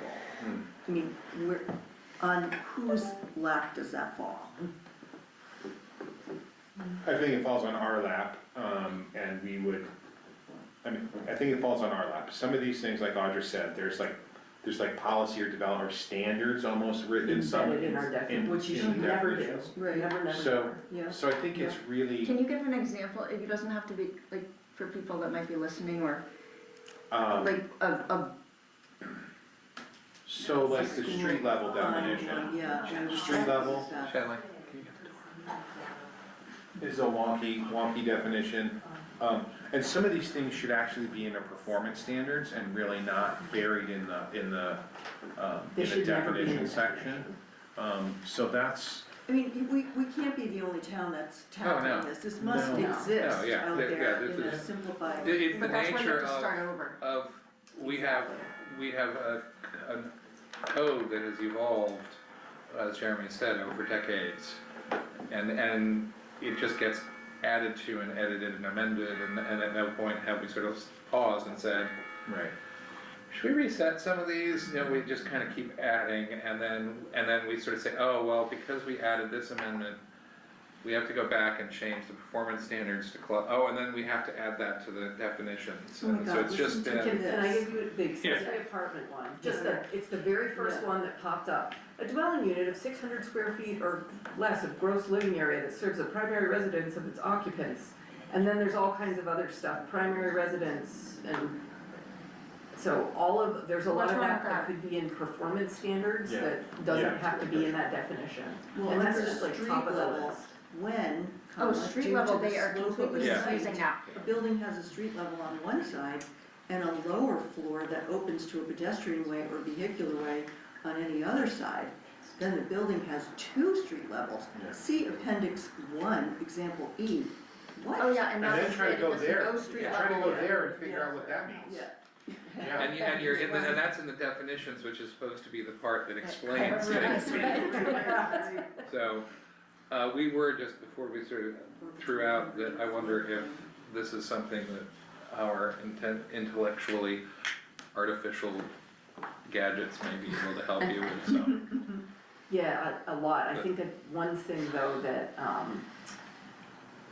using many more diagrams than what we have to Illustrate things. is, I think it's gonna be very helpful in making this much more usable for everybody. Do we need to allocate, to me, this is something that outside, I'm not sure what the word is, consultant, company, advisor needs to, in terms of both the comprehensive plan and the reworking of the, I mean, Jeremy's not gonna sit there and turn our zoning code into diagrams, right? Right, Or- no, I'm not, it's not my plan, but I mean, I think let us look at this, and, I'm glad you're saying Let's what get you're it in saying. the budget, I guess is what I'm saying, if it And needs so, to be. as we're getting our budget together, I mean, I just have to have my budget to Jody, I think in another month, I think mid-January, I think, I thought it was. So, Pretty please. Much more. Jeremy's like, let's get that in the minutes, One of those times. something like Um, that. No, we'll have but, time. yeah, well, we'll look at that, and we'll get a feel for what that may cost us, and I think we need to like also remember, like, I don't, like, getting it to voters to approve a new code is not gonna happen, certainly not June, certainly No. not next Yeah. November, and maybe even not the following June, it might be the November after that, so there might be some time to, I mean, I wanna do it right, and I don't wanna have to like, 2 years from now, be like, oh, you know what? Darn it, we should have done it differently, I wanna do it right for this town, I for guess the like next with- few decades. Like with anything, probably the most time-consuming part of all of this is not the actual work of the mechanics of rewriting everything, it's explaining it to everybody. And then deciding what, I mean, it goes back to some of this comprehensive plan stuff too. Deciding if we can't decide what we're trying to encourage or not encourage, then it's gonna be very hard to figure out how to word that in a simple way, because sometimes there are actual real disagreements. Yes. And parsing that out and I would just like to see us conduct, for the comprehensive plan, conduct some kind of more aggressive, thoughtful public input process that nobody wants to do any of this stuff where they go to a meeting and they speak of Totally, the, you're right. and we have to find, like, doing surveys and going out and asking people things in a way they can understand and provide. input, otherwise we're just gonna get the same hyper-involved people participating. Yeah. Do public workshops work here? I mean, do people attend them or not? We don't really, I mean, Because we those can barely be ever very- try. Yeah, because those can be very useful when it comes to comprehensive plan. They can, I think the dilemma, the challenge with them is you end up getting, people that have an issue, and they take control of, Oh, no, I'm not Yeah. talking about that. I mean, I'm talking about very focused workshops where you have, Okay. people can come in and, you have they, stations or whatever, and they Right. put down their or on stickies or something, not where yeah, it's a yeah, I think that's roundtable doable. discussion. I think we did that, we did that with the Snow Bowl, when we were going through, we did multiple, sessions with like outdoor sports the institute, trail master the trail master yeah. planning, like we did a lot of that, and I Did think that it was work? very successful Yeah. and Yeah, but very it's still good. just the people that were really into the snow. I mean, my husband was there, like it's not your average person. It's great for the people that are really into a certain topic, but for the majority of Camden residents that are like, oh, I just kind of want to make sure it keeps going, but doesn't cost us too much. You miss those people unless you do surveys that Right, surveys, yeah. get out into the. Yeah, I think it's a combination of everything. Right. Katie? I was just curious, when you did the comprehensive plan, how did the town sort of do like do they do like a needs assessment? Is that like a part of it? Is that? Yeah, part of it? capital planning is a part of the comp plan. I was not here when the comp plan was done. I came in right after it was finished, so I'm not aware of the process that went into it. I didn't do a deep dive into that, but I think there were a handful of. From what I understand, and I don't know if this. I went to a lot of meetings with. You went to a lot of those meetings? Yeah, it was it was the plan, it was mostly the planning board, Yeah. and then a couple of people so the comprehensive planning committee ended up mostly being the planning board, and we had some, I mean, like Robin McIntosh she did, and I mean, if she would come back and do, that would be really helpful, but some of those people that were the most knowledgeable are not here anymore, but it was like, you go to a meet, and I went to some meetings, but it was very few people. They were very open, you had many opportunities, people had many opportunities, but there was very little. Do you remember how they were appointed, the planning committee, was it? It was like, Okay. well, it ended up being a lot of the planning board members, so I think it was That's probably. it was like, I guess it's gonna have to be the planning board. Yeah, it should be a mixture of There's like at least, like, demographics. social Well, work I people think that on that committee. The last I couple mean, times, to it's just been like, solicit- You gotta pay somebody to do it's been like other committees, it's been, we need Stakeholders. people to stand up and we need people to be part of the comprehensive plan committee, and the people who stood up were a lot of the planning board members. I mean, Yeah. Yeah. so it wasn't like, Yeah. there were 5 people outside being like, let us in, it was sort of,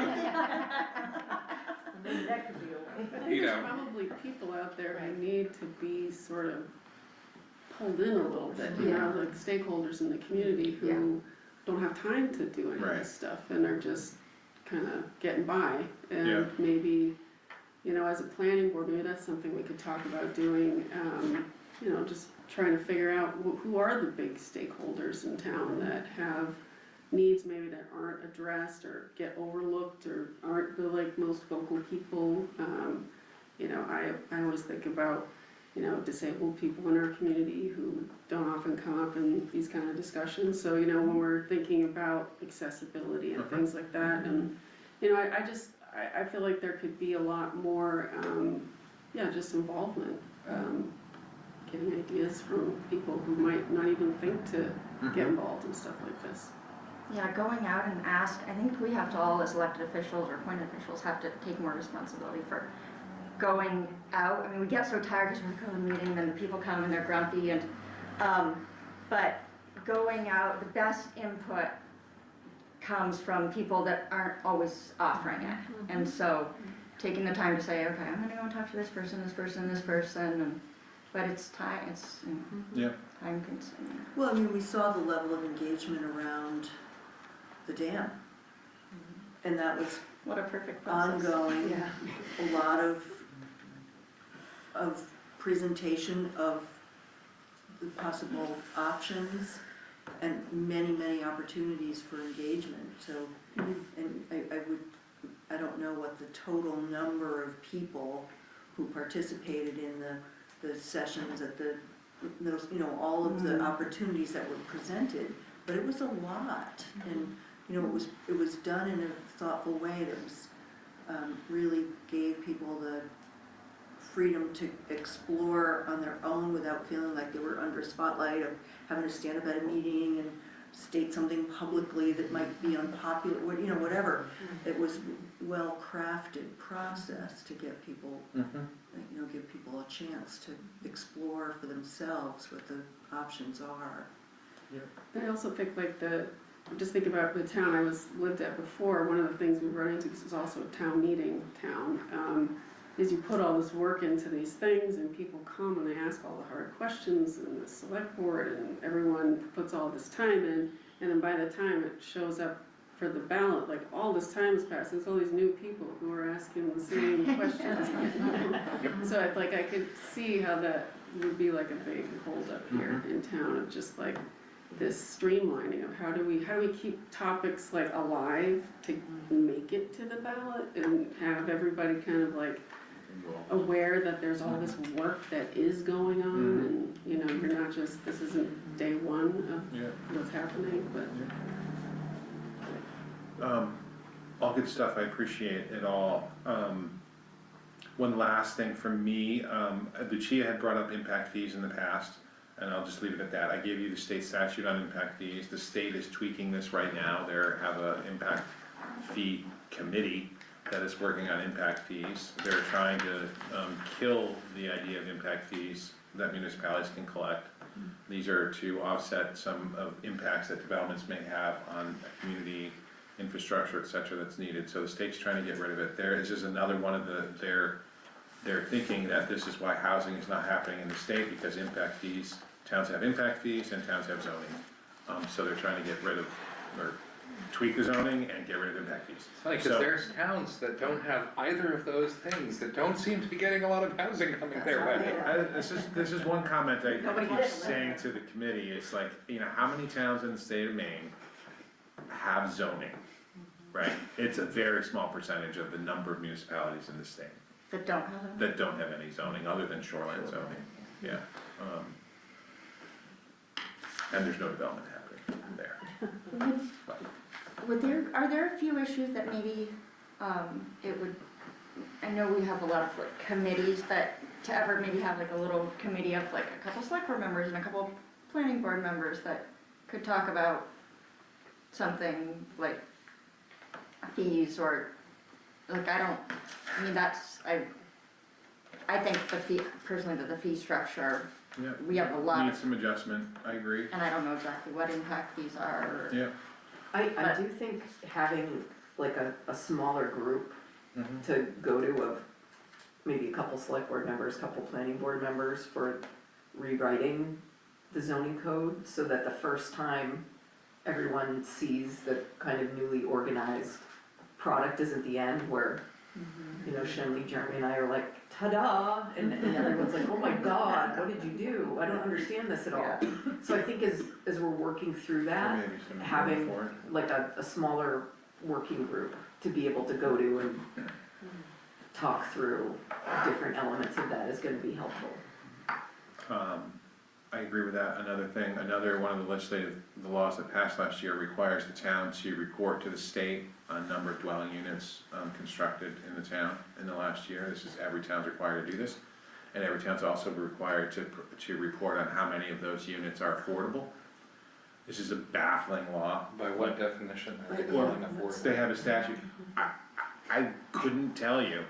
I can tell you that of the 69 units that were built in the last 4 years in Camden, I would tell you that 69 of them are not affordable under their definition. So Do I they have have to a report to definition? them. What's that? Do they have a definition? They do, but there's no way for a municipality to get rental information from everyone that rents new units in Camden. Can you please fill out this form and tell us how much you're renting it for, and is it affordable? I don't know how that happens, so the So state. gonna say no. How do you know it's zero? How do I know it's zero? You said you're pretty sure it's 0. I'm pretty sure it's zero Yeah. on meeting the affordability standard. I mean, those projects are, maybe there are. Affordable to the person who did the project. Well, right, but that's, I mean, the wormhole that is the definition of affordable in all of these housing, I mean, that's why we've often talked about pushing away from that into available and accessible, because it's such a, like, But what's the definition of affordable, that? Well, it's a formula based on, Yeah. But does changing it to accessible, or does that? well, because there are federal guidelines for what is technically affordable housing, which are subsidized, there's subsidies that's based on income, that's based on federal, and then there's the rest, then there's the next level up that doesn't really have any standardized agreements of what income bracket, what is it a percentage of is it a percentage of market rate for that community, where is that? There isn't really a set. I'm just pointing it out, that's another thing that we have to do, and I mean, we would know, I mean, developers and people would be using the affordable housing overlay zone that we have, Maybe. maybe. So this is where impact, I mean, other communities, impact fees are also called community benefits. And this is where things like, you have a developer that comes in and develops a 50-unit building. And of that, you know, you can require that your community benefit is providing 10 of those units to be subsidized by the developer. You know, or available to, there's a variety of different ways that you can do these. And we don't have Portland's any of doing that, they're not in an impact fee perspective, but they're requiring, if you're doing X number of units, you're required to have a certain percentage of those be affordable. You can buy your way out of Or it. I was gonna say, or you pay Yeah, into a just- fund yeah, of the city, exactly. which is what they pay almost into all that do. trust and we're all. And then that trust money, then goes to affordable housing projects elsewhere. Maybe we which- should do that with like kitchen renovations.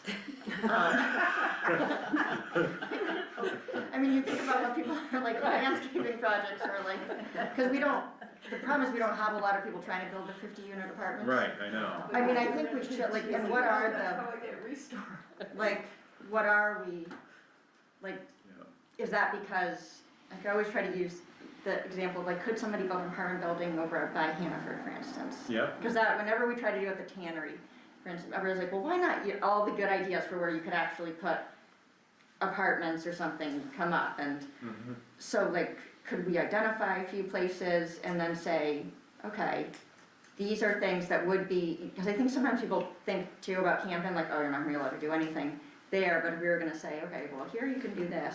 Like, I'm just curious, could you build a 4-story apartment building? I'm not sure about where the 4-story, I'd have to Chinese look at, restaurant, like. I'd have to look at the code off the top of my head. It's hard. But the seat at Jeff Chen's Triangle, yeah, That one? is that what you're referring to? Jeff Chen's, no, I don't know. Where his restaurant is. No. No, she's talking about I like the, like the Hannaford or China the Gardens. one, it Well, they was, burned down. it's next to Hannaford, Hannaford. it's next to Hannaford, and between Hannaford and And Subway. Yeah, I Could think you you do can that? there. It doesn't even have to be 51 units, I mean, I it think that would can be be great. 10 units in Nordhaven, look at how much they're selling each one Yeah. for. Yeah, they're Right? expensive. Oh, right, like we So- could do it there. Oh, good, Yeah, but we just don't have that provision right now. Right, maybe we need a Well, subcommittee, that sounds but great. it also comes back to finding ways to incentivize the Yes. developer to do that kind of, and, you know, that's where Rockland has had, and the current city council has worked with developers to say, oh, you wanna come in here and you wanna do this development with 10 one-bedroom and studio units instead of 4 3-bedroom, you know, that gets back to some of what we were talking earlier of where can we encourage, and maybe there's something in putting in language about not just that it's not that it's rental, but that we, in this area, we only have 1-bedroom units or small, you know, encouraging smaller units, which will then, by the come in the market, be more affordable than Right. you know, what the school district was looking at doing were 1-bedroom and studio units that they were renting to teachers because they're small and affordable for someone starting out. So because the market isn't there for a developer to say, oh, I'm gonna build this thing, and in order to make my money back, I need to be able to get a lot of dollars. So can we, we've sort of skirted around property tax rebates and those kind of ideas for someone who does below market rentals of those units. I mean, those are, because that's ultimately, and this, someone wrote an op-ed about housing and zoning recently. Did everybody And- read what Audrey's written some good stuff. There's very creative sort of planning games that can be done, and They also, I mean, they have to be constitutional in the state, right? So like Right. some of this, like, I'm sorry, like Well, I the mean, tax some of it rebate does stuff. come down to advocacy to the state, but if we don't have our own house in order, we look a little bit silly. Right. No, for advocating. sure. Right, for if you sure. have something that's an actual proposal that makes sense, and then we run into an issue with the state, I'd like to tackle that battle. I mean, I think it was a great point about, because some development is profitable in Camden.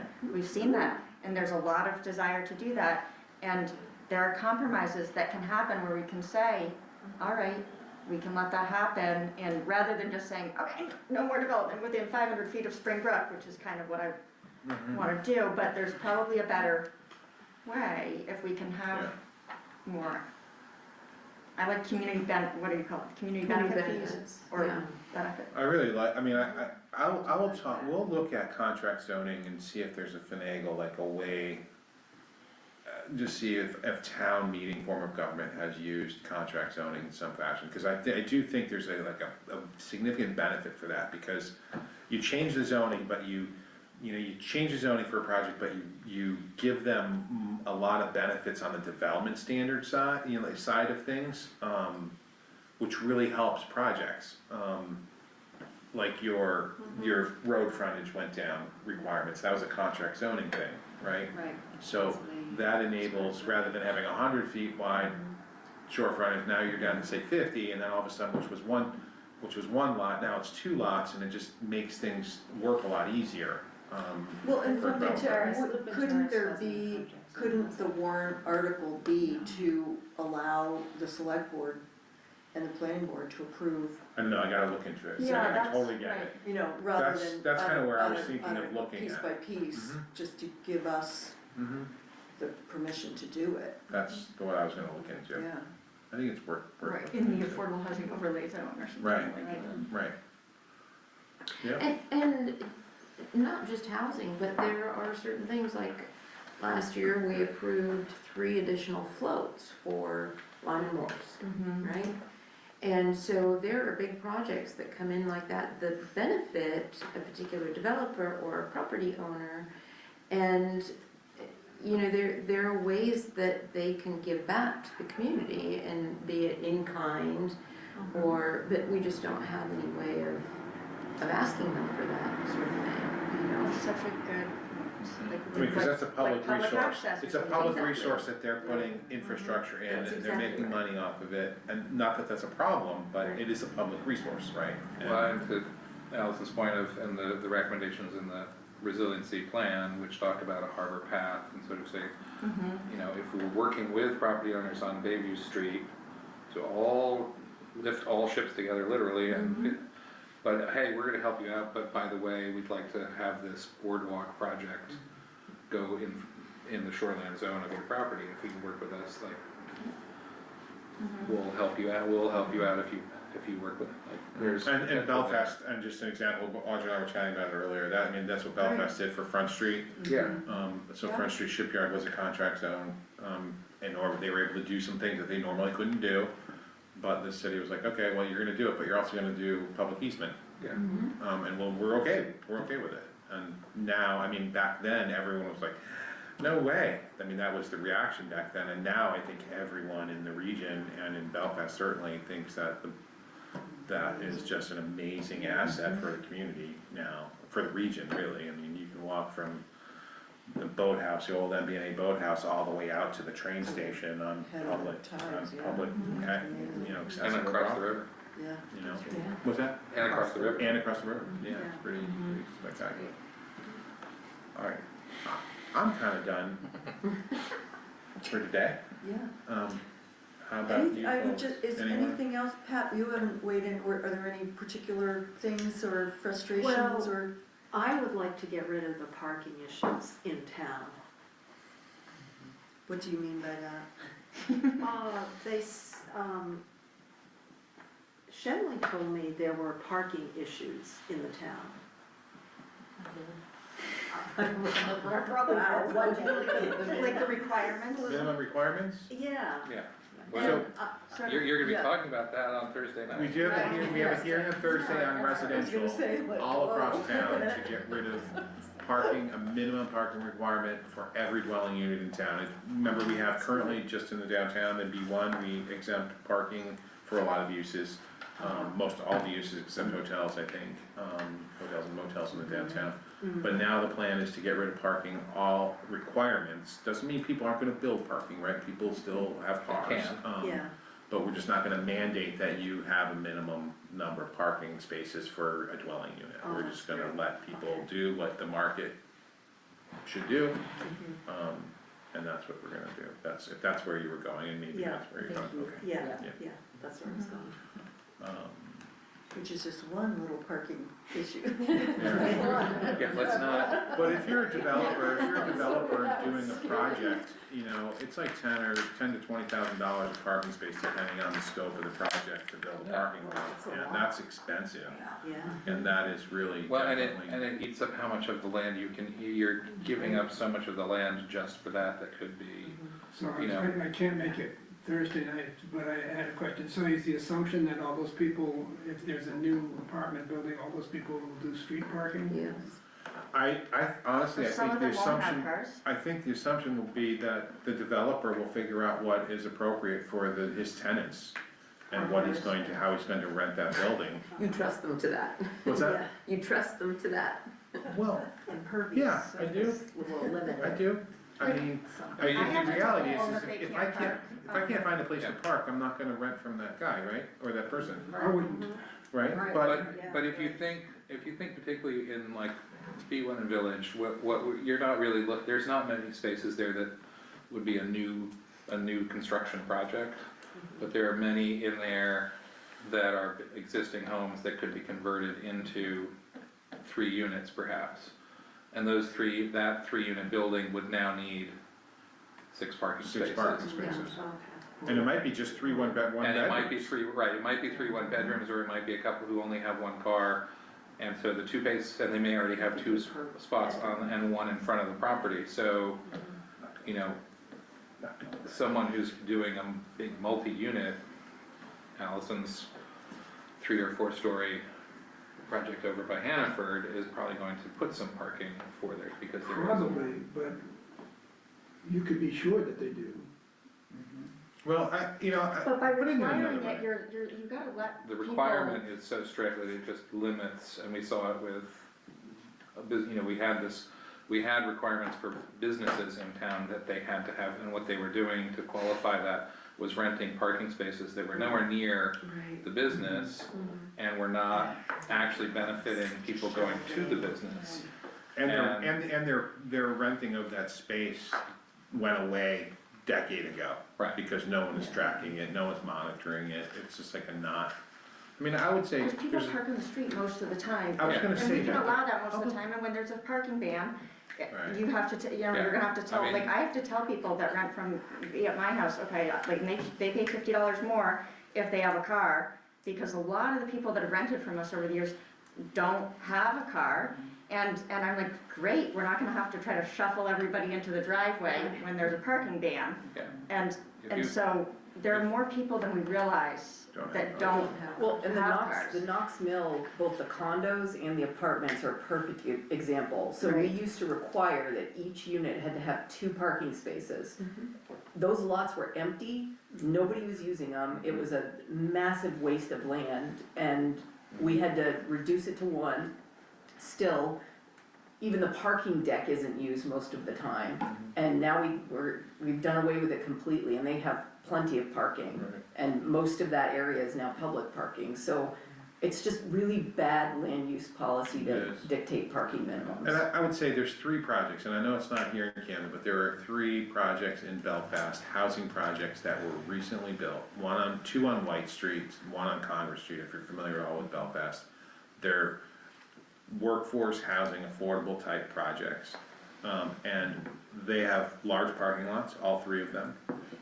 There are no more than 1/3 of the spaces full on any day or night. So it's not like that, you know, the people are just gone for the day and they'll come back at night and it's full. Both of those large developments, and each one of those is 50+ units. Each one of those has a huge parking lot that is, for the most part, empty, 2/3 empty. And there's benefits of public park, I mean, the street is public parking. Right, that is what it is. It is an asset that the town has, that we allow people to park at appropriate locations, we allow people to park. That's what it's there for. It's for parking. You know, I think that gets lost sometimes. It also tends to, the day and night cycle tends to accommodate that the people who live in town park there at night, and then in the morning they get in their car and they go to work, and the people coming into town park in those same space. It's almost a tidal cycle almost of, so, Right, which, but they you know, have I mean, parking for, lots we've, until night. you know, people have, we've had apartments in downtown really Camden for years that were people living and working here, and that was, you know, Were those oversized parking lots because of requirements to have 2 per unit? So the state. I mean, I don't know exactly, they're affordable, so they have less requirement in Belfast than just the 2, the standard 2. I think they're at 1 for each one of those, So and they're still The empty. state is setting a limit of 1, but locally we're allowed to do We can do, even less. we can go less. And to me, it makes sense going less. I mean, I think it's a no-brainer. Developers will build them if they need them. Someone that's doing a subdivision, for instance, you know, they're not generally building out the development unless it's like a Habitat, but Habitat knows that we need a driveway and we're gonna have a parking space, right? I mean, so that's what's gonna happen. It doesn't mean that people aren't gonna build parking spaces, it's just that the town is not requiring and mandating that you have 1 or 2.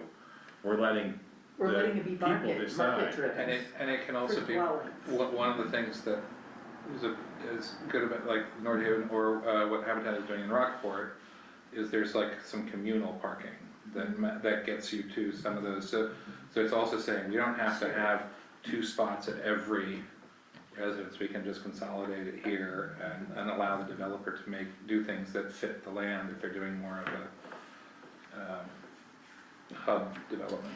I would just hate to see the developer making out with more units and cars and the community having to suffer with all these cars on the street. Now, I guess what would be helpful is sort of understanding where all this takes place, because we Where also you in can the do summer. on-street parking? Yeah. I can get you a map that we can show that. Well, not just on-street parking, but what area, the development area that this covers, because I think it's a lot different when you're talking, you know, maybe out on Mechanic Street versus right in the center of town, because we also have paid parking in the center of town in the summertime. So, you know, that. Which was part of the whole, if you read, the downtown master plan was done long before I was involved in any of this, but they did a lot of looking at that, and part of the whole strategy with paid parking was part of this, getting rid of, you wouldn't, because you're right, you wouldn't want to just have like, okay, free parking for all the developments necessarily, you want to make it so there is you know, people can, basically parking has a value, and so Right. if you charge for it, then there's no problem if somebody wants to pay and park on the street and. Right, but I mean, my point still is that, you know, if the developer is able to put in 2 more units because he doesn't have to put parking on his site, and so he's making X amount more money and pushing the cars out onto the street, and the community is dealing with the cars, right? So if you live next to that particular development, you've all of a sudden got 17 cars in front of you. That's the image I had of also. Which is public property in which people have a right to park. Like, I get, it's weird to me when people call and they say, you know, like this happens over on, Center Street, right? We have, there's short-term renters that the owners constantly complain about their renters not being able to park on the street because of the way we, especially during the project. But it's like, wait a minute, that parking, number one, that's a public resource. And if I wanna park in front of your house all day, I have the right to do that. It's public parking, right? Like we kind of assume and we start thinking that what's in front of us on a public street is ours, and that's for me. Yeah. That's not for you, it's for Yeah. it's for everyone. It's for Right? everyone. That's how I see it. And I guess where I'm just seeing an impact is businesses. You know, I mean, right now in the summertime it's already tight. Parking is already tight. So maybe there's a way, and we can have this Hold on, discussion but- at the public hearing. Go ahead. I just don't know if I understand specifically the concern, like what part of it is, you're concerned about there not being enough parking for businesses? Yeah, just That, yeah, then that was the main driver of all these parking minimums before, was people who had existing businesses were concerned that a new business was gonna be allowed to open, and then it was gonna make parking harder for their, and that's why we've done all these parking studies to realize, okay, is it just that we don't have enough parking, or is it that it's not being well utilized? And so, I think that that's why you have, if you're gonna have residential with no parking minimums in the downtown, you accompany that with the paid parking system, where there's there's an incentive to, it kind of equalizes things. You're not gonna have somebody renting an apartment and paying to park downtown all the time. They're gonna move out But the of other there. Maybe there's, it's just, maybe there's a way, and I appreciate what you're saying, and I get it, maybe there's a way to, we can look at, right, we've got two options going before you on Thursday, Yeah. but there's ways to tweak it, cause it's a public hearing, and we gotta have, like, we take public comment and we discuss, so it should be like evolving, I think, as we're going, but maybe there's a way to look at, and we can, Jenny and I can look at, I get it, if you do a 50 unit project and you don't provide any parking, Right. where's all that We don't from? have that problem though. And we won't have it. Nobody, we can't get anybody to house anything like that in Camden. Right. So that's just not a problem that we have. The problem we have is not enough housing. Not that people are building a bunch of housing and nobody has anywhere to park. So I think we should be careful about trying to solve for a problem that doesn't What's the exist. state's requiring? We are really trying to, we're like, well, all these things that we're doing is not, we're not. not seeing a huge increase in the amount of housing being built. And so we're trying to be, I think, more and aggressive. if we're looking at what the type of stuff that's gonna happen in the downtown area, most of those units, what we're seeing, both in the housing trends, but also just as a sociological, like, we're not looking at two-car families anymore. Even, a lot of people who are, especially if they're choosing to, like we see this a lot, of people who say, I want to live in the towns because I want to be able to walk. And so they're walking more, they only have one car, so the park, and some of them have no car, A lot of people really have no car. and so it's there is a lot less impact on the parking than, we've just got this mindset of like, oh, we've gotta have all this, and we just give to that. And so, if you look at the village particularly, and then, when you look at any development projects that are gonna happen in the RU zones, they're going to incorporate some parking, like, it really won't be a factor, because those are gonna be housing developments, driveways. It's in a part of town that has space, that the space isn't a premium.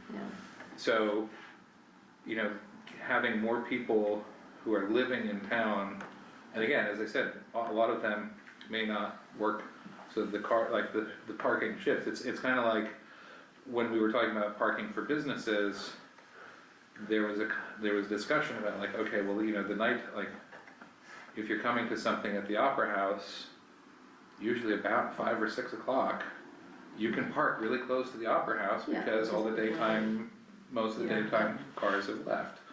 And so there's so it really won't put an added strain on our existing parking structure. It just removes an impediment for someone who's looking at doing some kind of multi-unit I think that's structure. good. I think that's right, Chris. And then looking at like when communities started planning and requiring parking, I mean, that's when we really like, we sprawled out and we required parking and they built the parking and people came, but the parking was still too big for the development, like still not it was all underutilized. Yeah. And it was some of and then we suffer the impacts of that still to this day, like especially water quality and streams and things from building massive parking lots. We're paying for that we really never needed as a society.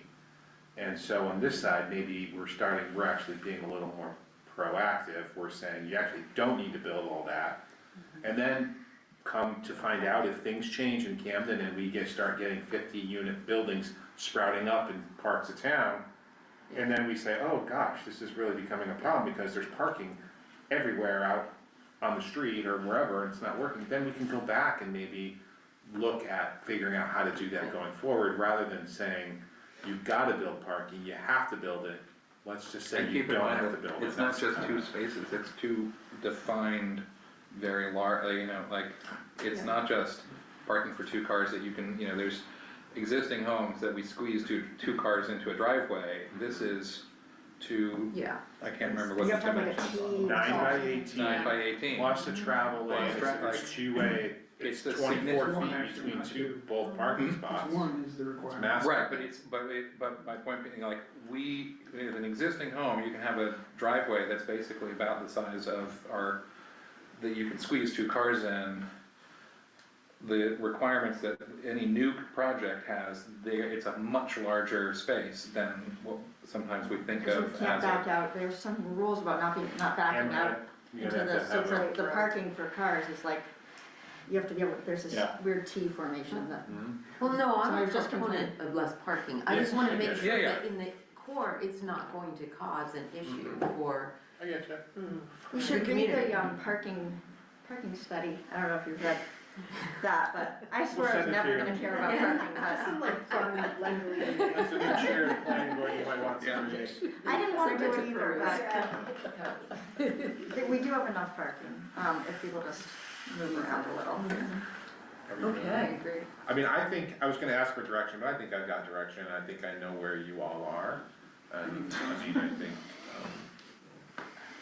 I really appreciate this is very helpful, I mean, I've been here 8 years and haven't sat down with the planning board and select board, I think it's good. I think we did it once. What? I think we did it once. Did we? Yeah, it's great to hear We had like an the afternoon individual, session. Yeah. it's great to hear the individual projects and to also see those two big, enormous looming projects, the comprehensive plan and the zoning rewrite, those are enormous. They're enormous. They're big, yeah. They're big, they're doable, and they should be done. I mean, the comp plan needs to be done, and our zoning redo needs to be done. I will say, redid their whole zoning ordinance in BAP this year.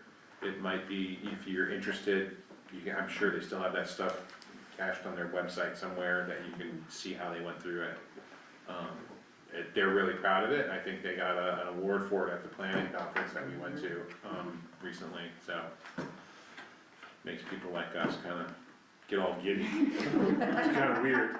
We are making some, I mean, just the E-code 360 was a big thing. You have made some, What's that? you've already made some pretty substantial I think improvements so. with the going to the code of ordinances and E-code 360 rather than opening up 5 different Oh PDFs gosh, every time. yes, that's like night and day, for sure. So, It's like good really job good. making some progress already. That's good, because Yeah. trying to search a document of 100-some pages, is really hard. Well, we're here to listen to you and we'll look forward to hearing. And let's just keep, we can do this again as things progress. And when I feel like the need that Chriso's maybe not updating the select board enough, I will get on Chriso. And I will say, Chriso, let's do a discussion Why didn't you item. tell them about this? Or I'll say, let's do a discussion item next time and let me maybe talk. And I'll Sure. just limit me to 15 minutes. We'll just all ask some more questions and. I feel like a shepherd's crook. Yeah. Yeah. We're done, we're off. Excellent, thank you all. Thank you very much.